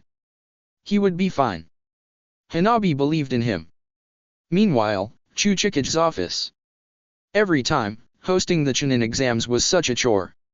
If it weren't for the prestige that hosting the event brought, it wouldn't be worth the trouble at all.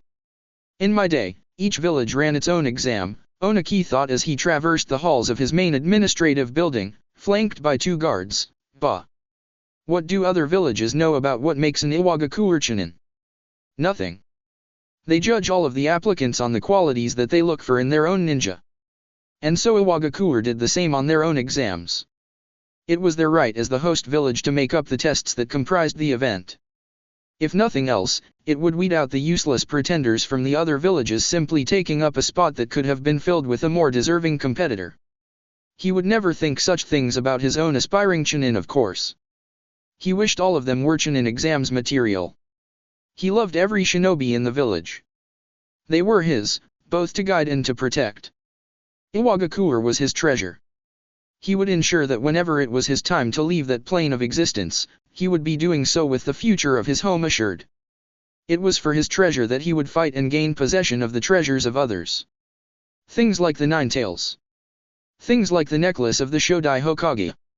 Okay, the last one was just for bragging rights. The personal satisfaction of having it was just too much to let slip away. An old man could be afforded his simple vanities in his waning years, could he not? Oniki's wrinkled fingers touched at the nigh priceless piece of jewelry around his neck. He hadn't taken it off since it had been procured from Uzumaki Naruto.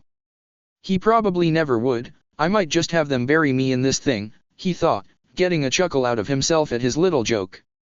Still, even with the good that had been happening lately, of course there would be troubles to come with it. It should have been expected though, with what counted as fortune for them. Uzumaki Naruto and Uchiha Sasuke had both escaped captivity, and to the knowledge of those on the hunt for them were both loose somewhere in Iwa. Then again, what could really be expected with descendants from those 2 bothersome clans? Which was probably what the presence in his office had to do with being there. Iwagakure's ninja force had been instructed to keep the search as low profile as possible, which included briefings and updates. Security was at a high in several vital locations in the village. "I take it you haven't found our missing guests yet," Oniki said as he found his burly, bearded son waiting for his arrival. "I can't imagine Kurachuchi is handling that well," he commented, referring to his hot-headed granddaughter. She was talented, but still had her flaws as a shinobi. Not in her technique, her desire to improve, or anything about her functionally. There was tremendous pressure on her as the granddaughter of the longest presiding Chuchikage in village history.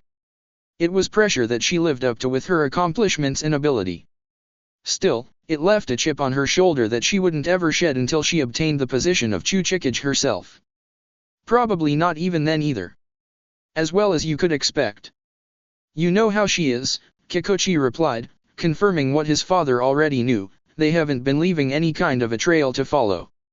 They've been keeping a low profile, except for a few incidents. But those we've found couldn't remember anything about the attacks. No deaths? That was surprising. From what was known of Naruto and Sasuke, the two were notorious for being actiony types.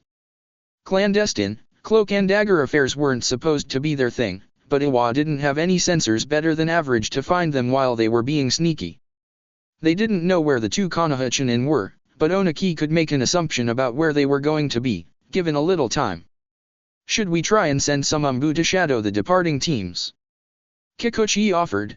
There's probably a way we can convince them to let a search happen without causing some kind of incident if we just want to send standard forces to do it straight up.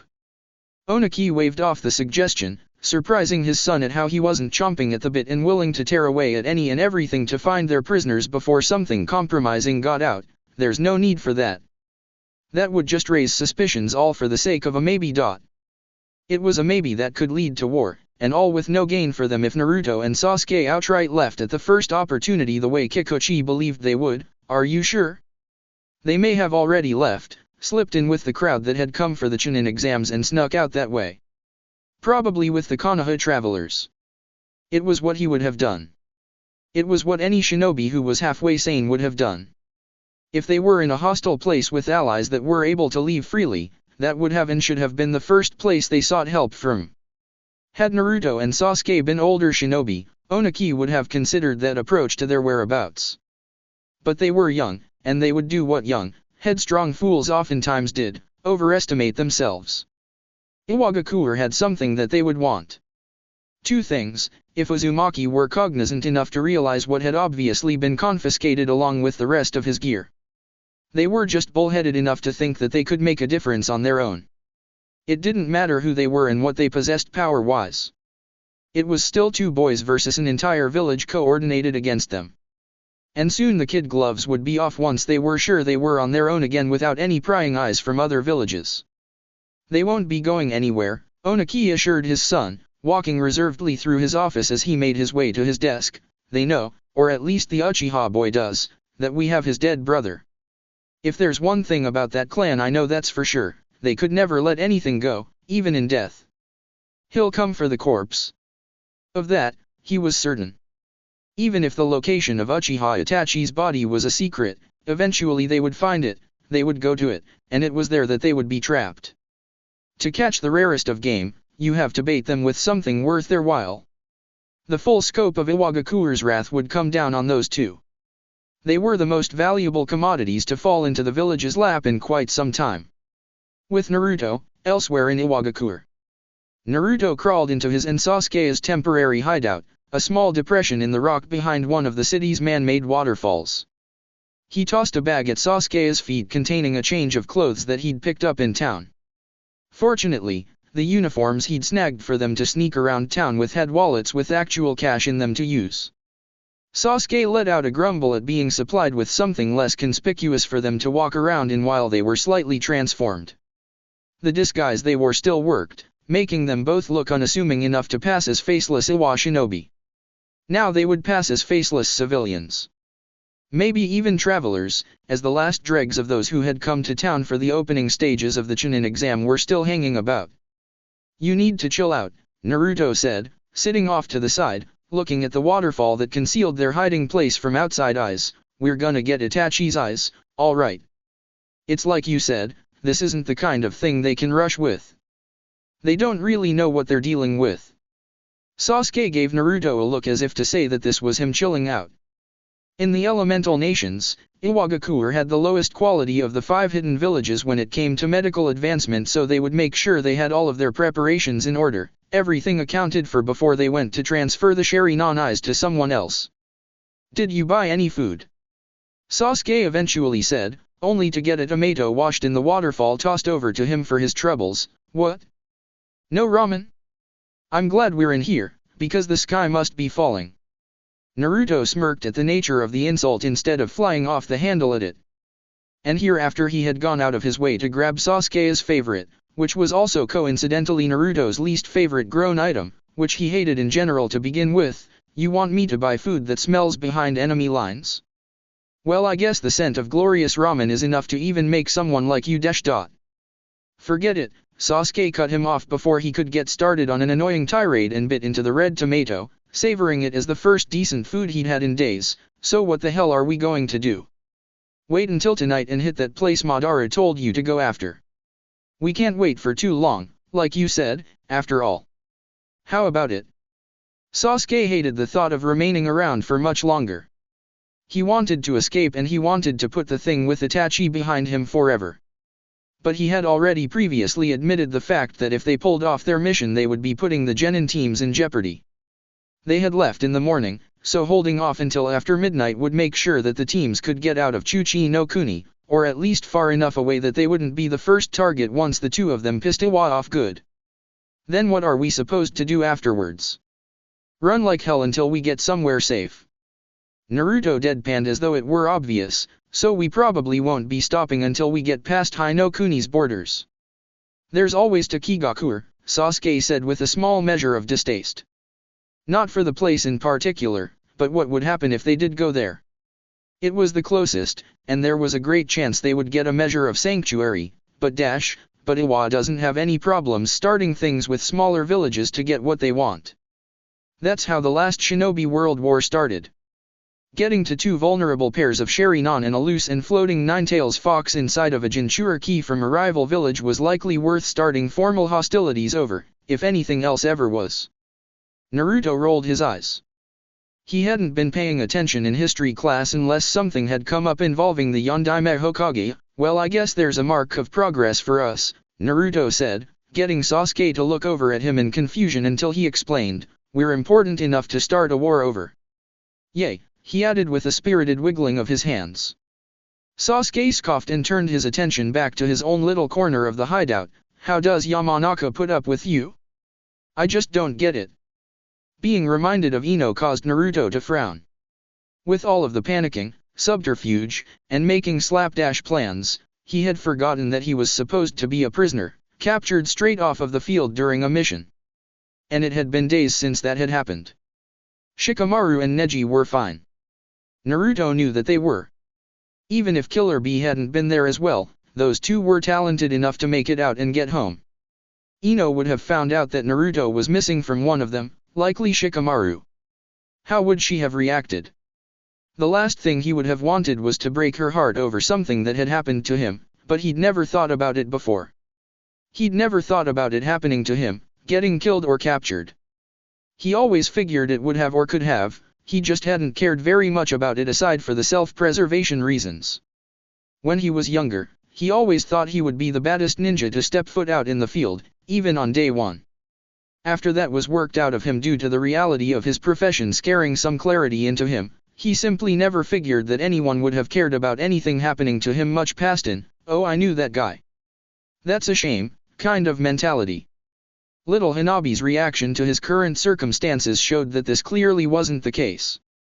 Naruto cherished the people around him, but hadn't thought that anyone aside from a very select few of them felt anything similar outside of basic camaraderie. Over time that had clearly changed, to the extent that someone he hadn't thought would show that kind of concern over him was loyal to the point of putting herself in harm's way, had he not talked her down from it.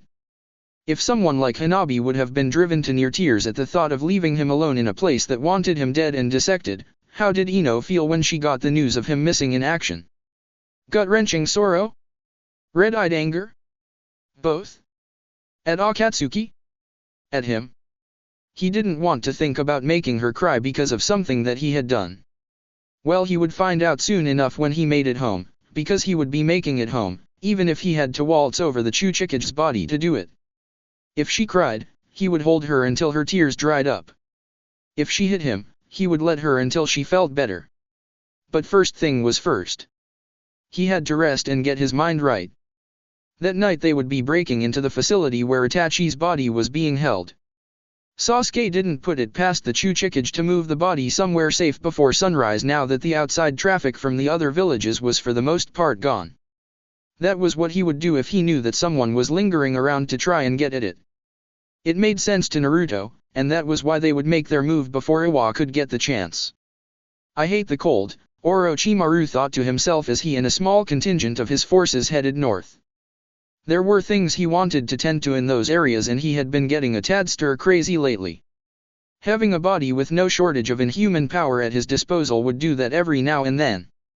So he took it upon himself to head up his own operation.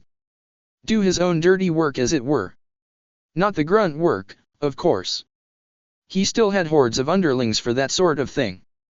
One of those underlings, one he had instructed to let him know of anything that may make their trip unpleasant, to say the least, came up to him. She was a teenage girl, had red eyes, glasses, and red hair that was spiky and unkempt on one side and straightened out on the other. She wore a lavender top with long sleeves, black leggings, and black sandals with long black stockings. And she clearly had something she felt he needed to know. Yes, Karen. Orochimaru asked before she could even speak, letting her know that he was aware of her presence. Karen seemed uncertain of her own safety, partially because of Orochimaru, and partially because of what she had come to warn him about. I can sense a massive chakra signature coming our way through the air. He's not near us, and he doesn't seem to be getting any closer, but... She trailed off. A grin formed on Orochimaru's face as he thought of the people capable of flight who could or would try tailing him. Oh, Deidara. He laughed inwardly, still following orders faithfully, even after seeing what I'm now capable of firsthand. At least you learned enough to know to stay far away from me. Well, if Nagato was so curious about where he was going and what Orochimaru was doing, he was gracious enough to let Akatsuki's nosy figurehead in on just what he would be doing next. Orochimaru-sama, do you want something done about the person following us? Karen asked, breaking the Otagaku leader from his musings. Orochimaru simply laughed at the thought of any of the people he had with him being on the level of Deidara. It would have taken someone of Guren's ability just to give him a fight. But in the same vein, Deidara had to also know that he had little chance against Orochimaru in battle as well. He had seen the snake's new power firsthand when Sasori had been destroyed. We'll just leave him as he is, Orochimaru told the red-haired censor at his side, continuing on as she stopped and spared a look back and up into the air in concern. Even though the airborne figure was a long way off, about 2 or 3 miles, she could feel him as though he were standing right behind her. Come along. We still have a ways to travel. But, his level of chakra is strong. Akatsuki strong, Karen tried to reason with her employer, I think Karen, dear, Orochimaru said, putting a chill down her spine at the eerie feeling that the calm, bright tone from such a man gave her. She was in trouble. I didn't bring you along to advise me. If that was what I wanted, I would have brought Kabuto. I brought you, because of what you're doing. Find me the dangerous people that would like to do me harm. I will decide what to do from there, understand? Karen was afraid to breathe, but Orochimaru let up on the pressure of his killing intent enough for her to choke out the kind of response he wanted to hear. Yes, Orochimaru-sama. With that, Orochimaru left her alone and let her fret over the possibility of being attacked by Deidara, but Orochimaru was certain that this would not happen. If Deidara was going to attack, he would have tried to fly ahead to set something up. He was simply following and observing. Poor Nagato needs to know when to cut his losses and move on, Orochimaru thought to himself. He still thinks that the Sanbi can be his. Not in this lifetime. Akatsuki had never had the opportunity in the first place. Orochimaru had made moves that had taken years, and had come out with too many assets in the end for Akatsuki to match once they began their own plans. Now, the organization had their attention split in too many directions to take anything of significance from Orochimaru. If you were hunting him, you needed full dedication to the effort. They could do no such thing with their hunt for the rest of the Biju. Additionally, their manpower was significantly cut. They were still dangerous though. Akatsuki was still comprised of some of the most powerful shinobi in the entire world. It was just a shame that Orochimaru's own power was now out of this world, in his own humble opinion. And still with so much room to grow, Orochimaru thought arrogantly, feeling giddy at the prospect of having a body that he could last more than an entire full lifetime in. Yukimaru had truly been the solution to so many of his woes. If Nagato waits too much longer before coming down from his tower, any novelty in facing him may wear off. Chuchi no Kuni, Iwagaku no Sato. 3 a.m. was the best time for an ambush or an infiltration. It allowed enough time for a second overnight guard shift to switch in and get bored and tired. That was why it wound up being the target time for Naruto and Sasuke to set out and obtain Itachi's body. Or it would have been, had their hiding place not been compromised while they slept, hours before they had planned to get to work.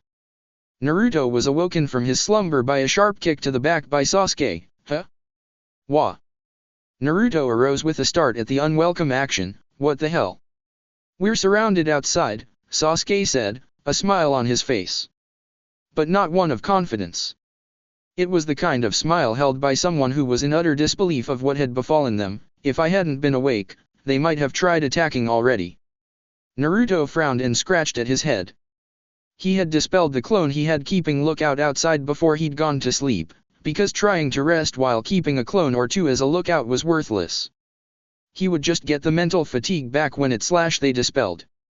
He figured they could have been safe for at least 4 hours. Thankfully Sasuke was endlessly paranoid. Well, that sucks. Tell me there's a back way out of this rat's nest, Sasuke said, looking around the dark back end of the hole in the wall that they had taken refuge in. There was nothing. The place got smaller and smaller to the point that only a snake would be able to slip through.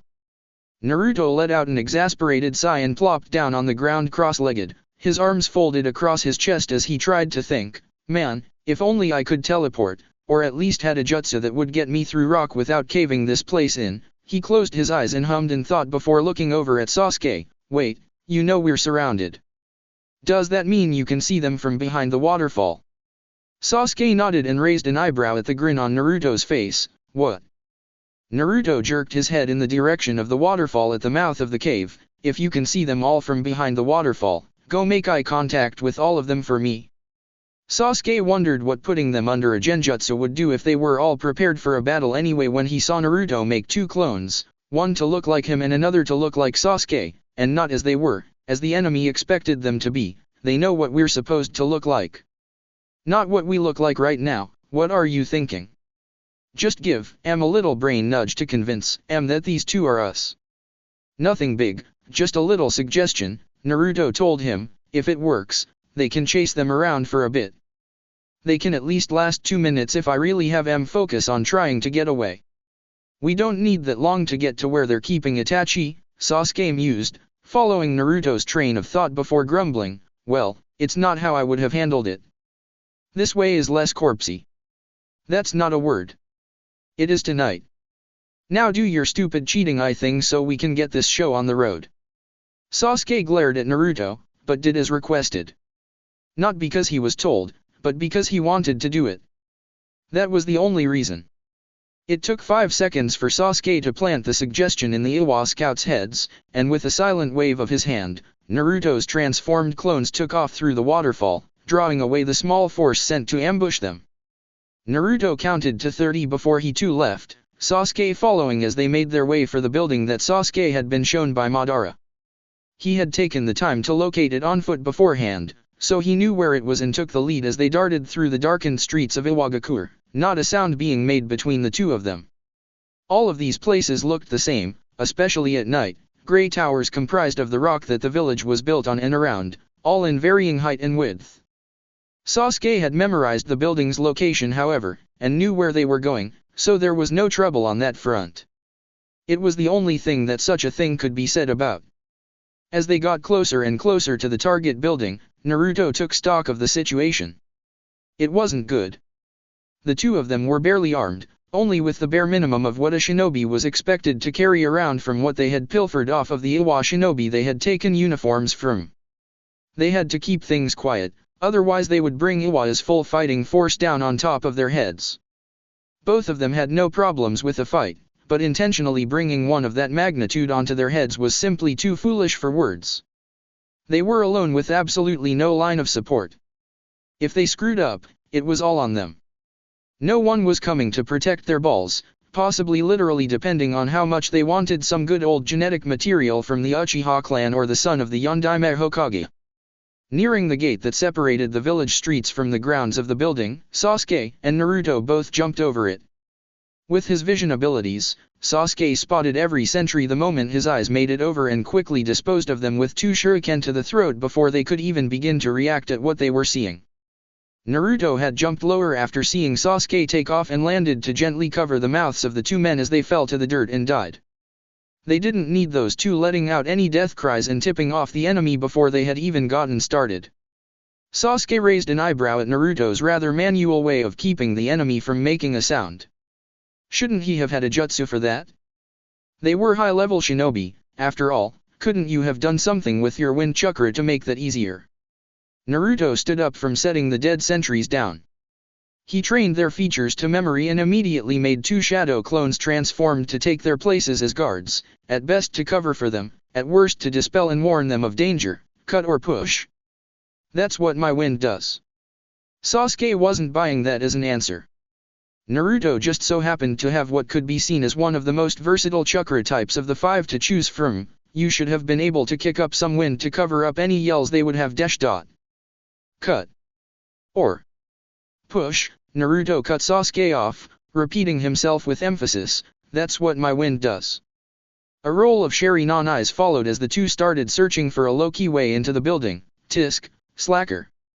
Oh, I'm sorry mister, I want to learn a technique if I can't use it to kill somebody, Naruto said, cutting the bolts to a ventilation shaft on the side of the building with his chakra. Were you saying something? I couldn't hear you over the sound of you not being useful. Once they were inside, they promptly shut their mouths and began to search. Even if their voices didn't carry outside in the open air, they would resonate off of the walls. Even so, neither of them were expecting this to take very long. There were only so many places preferable for storing a dead body, or body parts if they had already gotten around to removing Itachi's eyes. In places like this, security was rarely ever kept extensively on the inside. Mostly to the outside.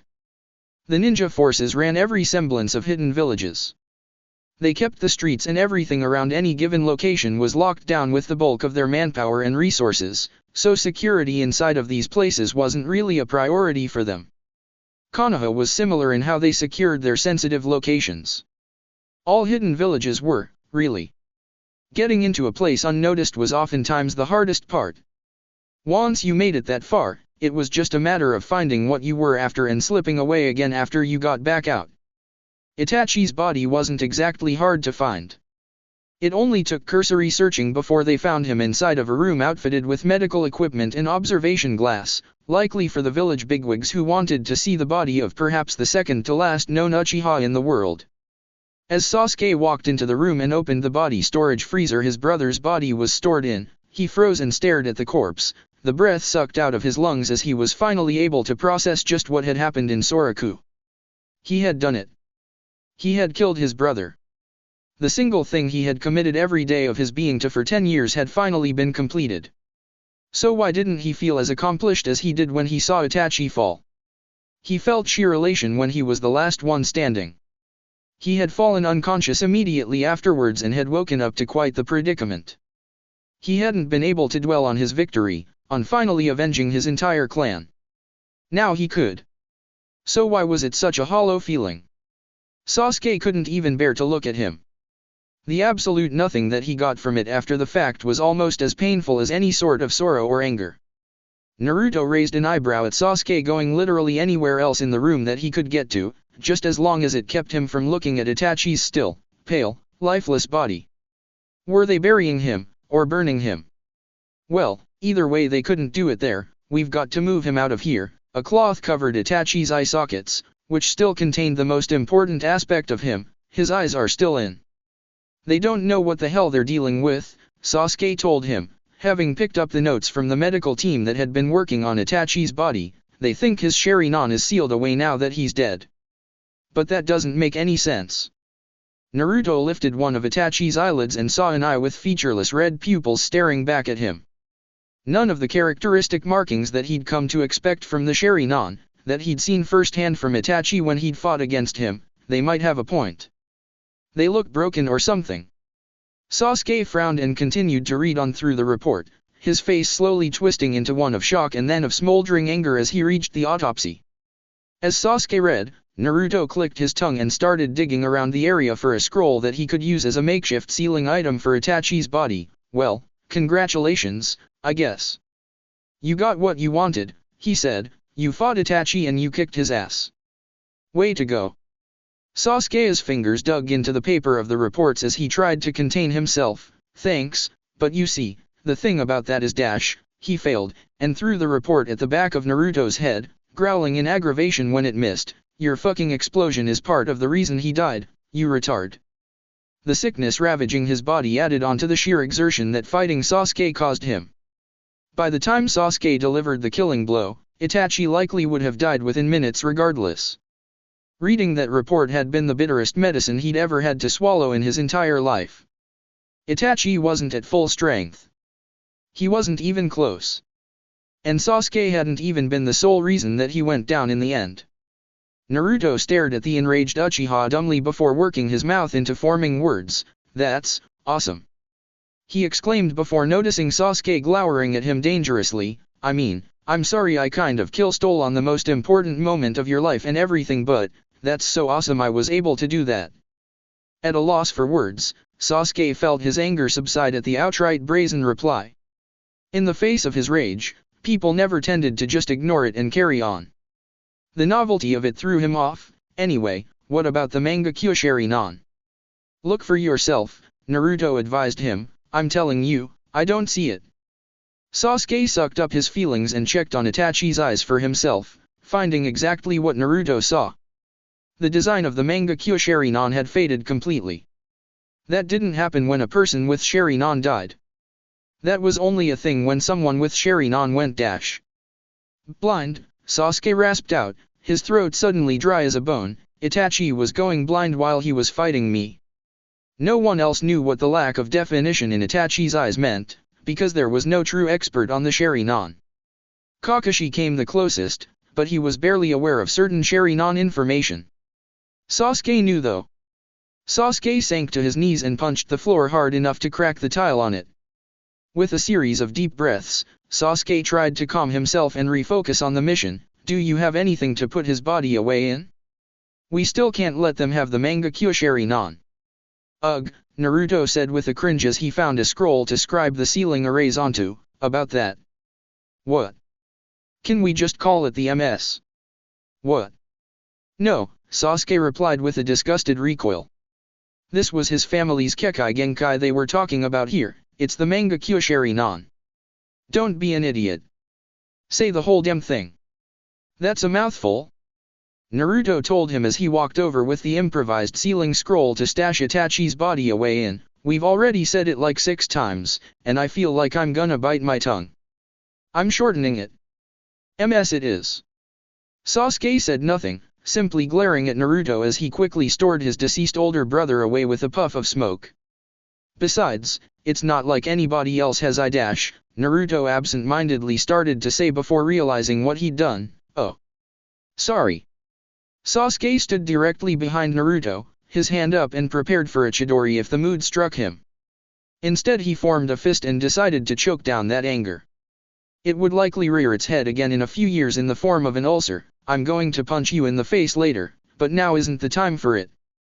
I just want you to know that it's coming, and there's nothing you can do about it." "I probably deserve that," Naruto admitted, grimacing at his own callous remark. He was really hitting all of the sore spots today when it came to Sasuke's family woes. "Are we ready to get the hell out of here now?" Fate took that moment to intervene as Naruto felt his clones dispel outside. They weren't killed by a force storming the building. They had simply done so to warn him about what was outside. But there wasn't anything he could do to stop it, as the building began to shake. Naruto and Sasuke both looked at each other in alarm before the former made a decision on how to handle it. Neither particularly knew what they would face upon exiting, but they didn't want to do it going out of the front door and make it easy for them. They made their own exit, crashing through the ceiling and punching a hole through the roof big enough for 2 people with the Rasengan and Chidori. It was there that they saw just what had befallen the building that they had been inside of. It had been lifted, high above the rest of the village. Exposed. Singled out. That had to have been the case. Because below them, around them, they could see none of the buildings that comprised the village they had run through prior to reaching the holding facility.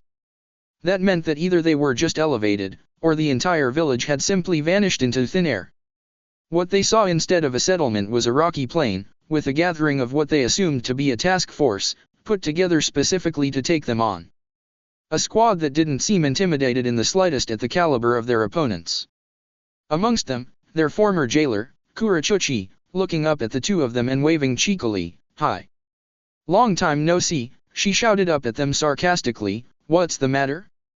Didn't like your accommodations? After all the work we did. Oh, okay. I guess we're doing this now, Naruto said to Sasuke only. He took a step away from the Uchiha and began to dig deep for his chakra, reaching the depths of his supply before working to bring out the red, the telltale color of tapping into the chakra of the Kyuubi. Wait. What the dash? Sasuke's Sharingan had already been on and raring to go. When he didn't see Naruto using anything from the Kyuubi, he wondered what the holdup was. The obvious plan was to cut right through their squad with full force and head for the hills. That didn't work if they didn't come out guns a-blazing. Anytime you want to kick in with your stupid fox power, that'd be great. I'm trying, Naruto told him, still feeling nothing. It's just I can't.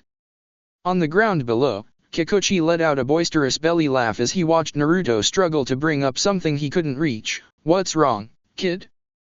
Did you miss one? Naruto's blood ran cold. There was no one needed to explain what that meant, to him or anyone else that heard it. The seals that had been distorting and blocking off Naruto's chakra. He thought he'd gotten all of them. He'd been locked down tight, but had rid himself of all that he could find. He'd even felt normal again after disposing of the 5 elements seal that had been the primary disruptor for his chakra. Where was the one he was missing? How could he have missed one in the first place? And why did he feel so normal when he couldn't tap into the Kyuubi's chakra? Their chakra naturally mixed because of the seal, or at least it should have, so not having access to it whatsoever should have distorted his chakra control. You didn't think it would be that easy, did you? Kurochuchi asked, a smirk on her face at the thought of getting to exact some revenge for the humiliation of their escape. Naruto let out a tired laugh, giving up on wasting time trying to contact the 9 tails within him. We were hoping it would be. So you're not going to be exterminating half of these fools with a single jutsu? Figures. The one thing you're good at and you can't do it when we need it. Sasuke ignored the indignant screw you he got from Naruto in response. You got anything for this? Well, there's this one thing I worked out a while ago, Naruto said, digging into his mental Rolodex of techniques. Don't need the Kyuubi's chakra for it, and it might be good for thinning out an army. Might take a while to set up though, he added afterwards. Time wasn't really something they had. There wasn't anywhere to run, or anywhere to hide. Not that it really mattered though. It wasn't as though Sasuke had a move of the same magnitude up his sleeve at the moment that didn't take ample setup time as well. Well, Naruto said, hearing no objections from Sasuke on their would-be course of action, see you on the other side, asshole. Sasuke thumbed his own nose, sneering down at the fight awaiting them below. I'd better not have to save your ass too many times, dead last. With that, both of them were prepared to meet their fates on the battlefield. Ino had never seen Iwagakure in person before. Not even in the pages of a textbook back in the academy. Not even a rendering of what experts figured the village would look like. When Jiraiya's team had infiltrated past several outposts that led the way to Iwagakure, anticipation for what kind of urban sprawl they were set to head into rested at the front of her mind. That was not what she wound up getting once they reached the crest of the mountains that gave way to the village itself.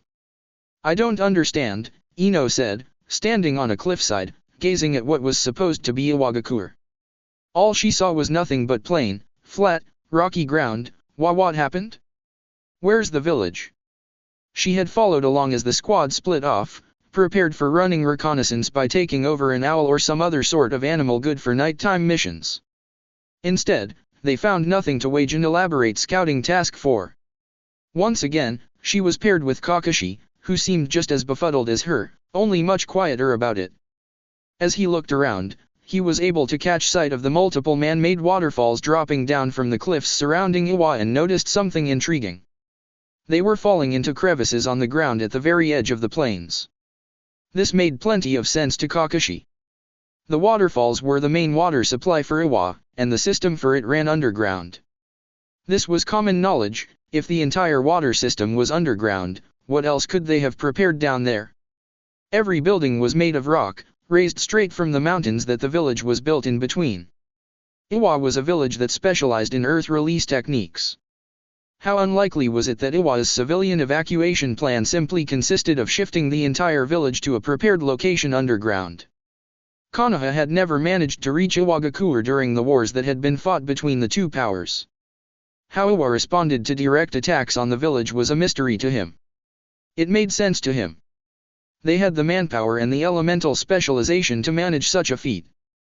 Ino, Kakashi said gravely, getting the blonde girl's attention, contact Jiraiya-sama, Asuma-san, and Shizune-san.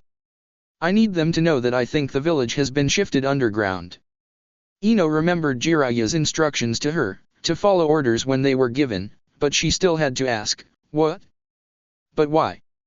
An emergency measure, Kakashi explained to her, similar to Konoha's evacuation plans for our villagers in case of an invasion. It was enough information for Ino to accept it, even if it was hard to fathom without seeing it in person. She reached out with her telepathy jutsu to update the rest of the team on what was happening, only to feel a familiar presence within her range. One she connected to almost automatically. With a gasp, her control faltered and tears filled her colorful eyes. He's not dead, she whispered, covering her mouth with her hand. She wasn't going to cry now. Not when she managed to keep from doing so when Naruto's fate was unknown to her. Naruto is alive, Kakashi-sensei. You're sure about that? Yes. Yes. I couldn't ever make that mistake. He's here. And you can find him. Yes. Ino's excitement at being able to mentally locate Naruto was interrupted by Asuma contacting her through the thought connection they all temporarily shared. I think I can tell everyone why Iwa pulled the whole village into the ground, the former Jonin instructor informed her. Take a close look around that single spire. Kakashi's sharper vision was able to hone in on the only elevated structure in the entire village. Instead of the structure itself, his focus was quickly attracted to the people that had taken up positions around it. Shit, he was a man who rarely spoke foully. To do so had to mean that things were bad, and they were. Ino's eyesight wasn't as good as Kakashi's, but the moon was out, high, and full. She could see the tiny figures in the distance moving quickly on and around the stone tower.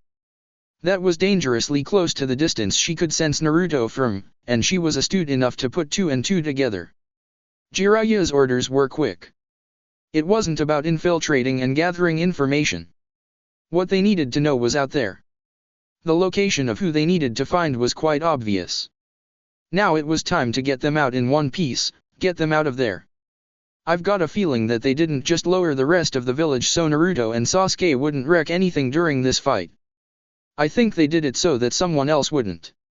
It went unsaid, but Kakashi believed that Jiraiya hadn't been including himself in the order to go and retrieve Naruto and Sasuke. Where are you going then, Jiraiya-sama?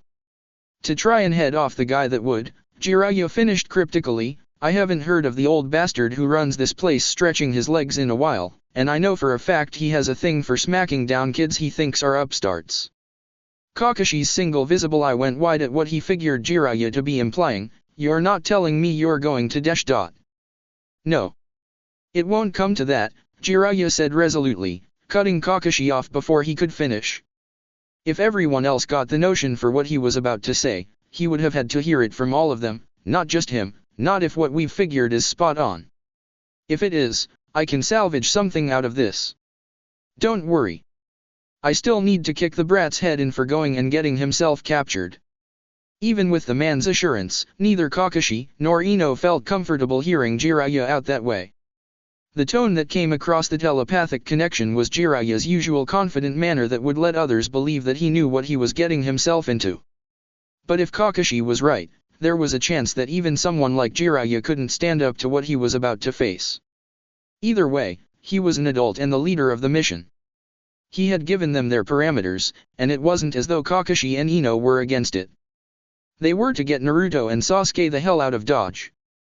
Asuma and Shizune were probably already halfway there, which meant they had some catching up to do. Well, Kakashi said, giving Ino the best smile he could with most of his face covered up and out of sight, shall we go get your boyfriend and my trouble student? Ino nodded and followed behind as Kakashi led the way. He was still by far the superior combatant, but that didn't mean she would stand on a hillside waiting for the job to be done. Naruto needed help, and even if they weren't in a relationship, Team 10 took care of their own. Omaka, till death do us what? 6. Hiruzen normally enjoyed spending his free time conversing with pretty, young girls. It was actually his favorite pastime. He was quickly feeling that sense of fondness for the pastime drift away as he took an early meeting with Shizuka, the apparent leader of the Nadeshiko village. As the conversation progressed, he really wondered what it was that made so many odd things happen to Naruto. Yes, he was a Jinchuriki, but he wasn't necessarily treated like one. He was treated like any other ninja in the village. He was just a chunin, nothing more. It was respectable, and he would be moving up the ladder sooner than later with the track record for succeeding in high-profile missions like he had, but for the time being he was a middle-of-the-road ranked ninja. He wasn't a jonin. He wasn't Umbu. He was a chunin. So why did he have to spend his morning talking politics with the human version of a brick wall in that regard? The topic, of course, being the marital status of Konoha's sole Jinchuriki, and how dual status could be worked out between the Nadeshiko village and Konoha once the marriage was complete and official. For the last time, Shizuka Dano. Hiruzen said, trying his best to keep a strong diplomatic front and keep from sighing in exasperation in front of a young woman who simply wouldn't give up. We will not accept a dowry from your village in exchange for hiring Naruto to ensure his own transport to your village for the ceremony. Shizuka bowed from where she was sitting in her seat. Our village's assets are quite massive despite its size. And if it's a matter of treatment, as the man who defeated me, my husband would be treated with respect on par with the village leader. He would be given all the concessions of a Nadeshiko village ninja. He would be very happy there. I can assure you that he most certainly wouldn't be, Hiruzen replied with a wry grin. He just couldn't help himself. This girl didn't know anything about Naruto at all, aside from his strength. This is just my advice, but after knowing the boy for his entire life, I can safely say that Naruto would not make a good pet husband. He was actually doing her a favor, as clearly she was unaware of the sort of hell that Naruto would raise if he were to ever find himself truly locked in a situation such as an arranged marriage. Anyone involved would suffer until his wrath had subsided, and it was up to debate when it came to determining how long that would last. It took a lot to bring that sort of response out of Naruto, but taking away his ability to choose his own course of action would definitely be the sort of thing that could evoke it. We would of course split our time between your village and my own, Shizuka continued, laying out her pitch to Konoha's leader and ignoring the pet husband remark, a year or so at a time for each. And of course our strength would be on call to Konoha whenever it was needed. If trying to convince Shizuka that she wasn't going to be able to get Naruto was impossible, trying to convince Hiruzen to let her take him could be seen the same way. I don't like to make it a habit of selling out my own shinobi, the Sandaime Hokage deadpanned, young lady, without convincing him to take part of his own free will, you will not be marrying Naruto. He didn't want to have to put his foot down.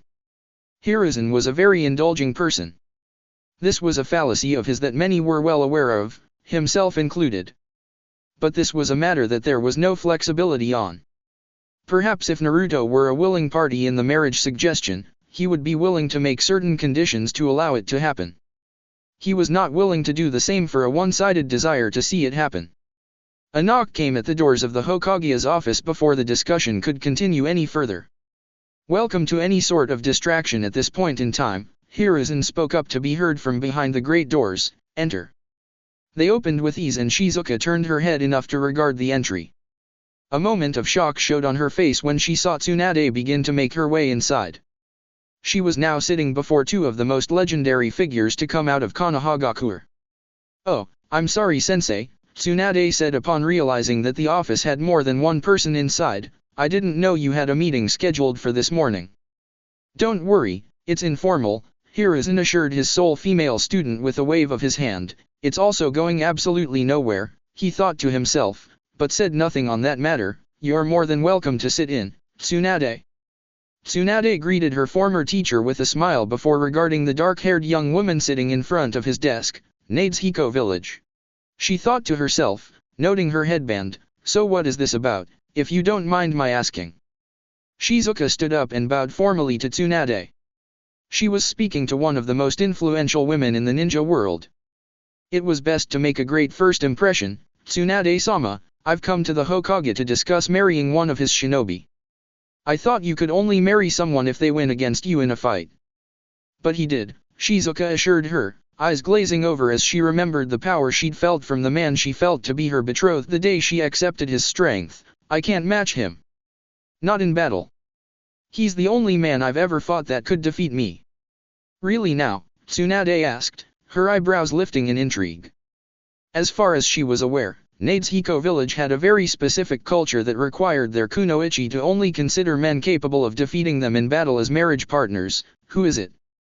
30 minutes later, Naruto's apartment. Knock knock knock. The loud, boisterous sound of someone banging on Naruto's front door stirred both him and the Yamanaka kunoichi bedding down in his room. Ino winced and moaned, but otherwise tuned it out. It wasn't her job to answer the door, as it wasn't her home. That responsibility sat with the man holding onto her from behind. Go away, Naruto muttered, burying his face into Ino's long, undone hair. If anyone wanted to visit, they could wait until stores started to open, too early for this shit. The last thing he wanted to do was get up for anything. He had a mission to take later that day, but didn't need to move out until just before noon. That gave him a few more hours to get his fill of sleep and comfort with his girlfriend. Asterisk knock. Knock. Knock, asterisk. This time the knocks came slower, louder, and more pronounced, and Naruto couldn't ignore them this time. Slowly getting out of bed, he dodged Ino's attempt to reach behind herself and grab his hand to pull him back in. Mumbling an apology for taking away her source of warmth after hearing her whine, he got up and threw the covers over her before slogging out of his room and down the hall. Naruto opened the door, apparently a split second before Tsunade was about to punch it off of its hinges if the fact that her fist was at eye level with him was anything to go off of. Hi. She seemed terrified about how close she'd come to accidentally hitting him, but that soon turned back into the annoyance she'd originally felt while she had been marching across town to his home. Good morning, brat. I heard something interesting this morning. Naruto stared at the fist before pressing the top of it with his index finger and lowering it out of the way. Tsunade seemed to question his lack of awareness on her mood from the look on her face. It's too early to be scared of you, Naruto said, explaining everything. So what is it? What did I do? I heard you were engaged. Is there anyone around here that isn't gonna find out about this before I can handle it? I was hoping you wouldn't have picked up quite that much from Jiraiya when I first heard he was training you. Technically, Jiraiya-sensei was never in a relationship to cheat on anybody the way you're trying to say I did, so I don't know what you're talking about. Tsunade visibly recoiled from such a surprisingly sharp and astute jab at her attempt to needle Naruto. She didn't even have to flat out state what she was upset about when it came to his current predicament. He picked up on it all on his own. Also, normally Naruto would have shot back with something much more profane and based on anger. She couldn't even find it in her to get any more riled up. You sure are mouthy in the morning, brat. And that's actually saying something.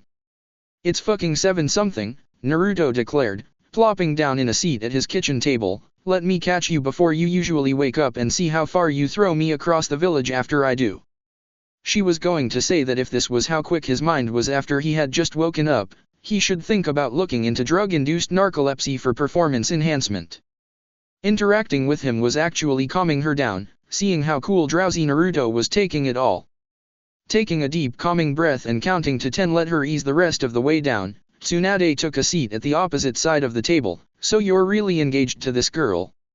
Everything she told Sensei about you winning against her and getting locked into her village's customs is true.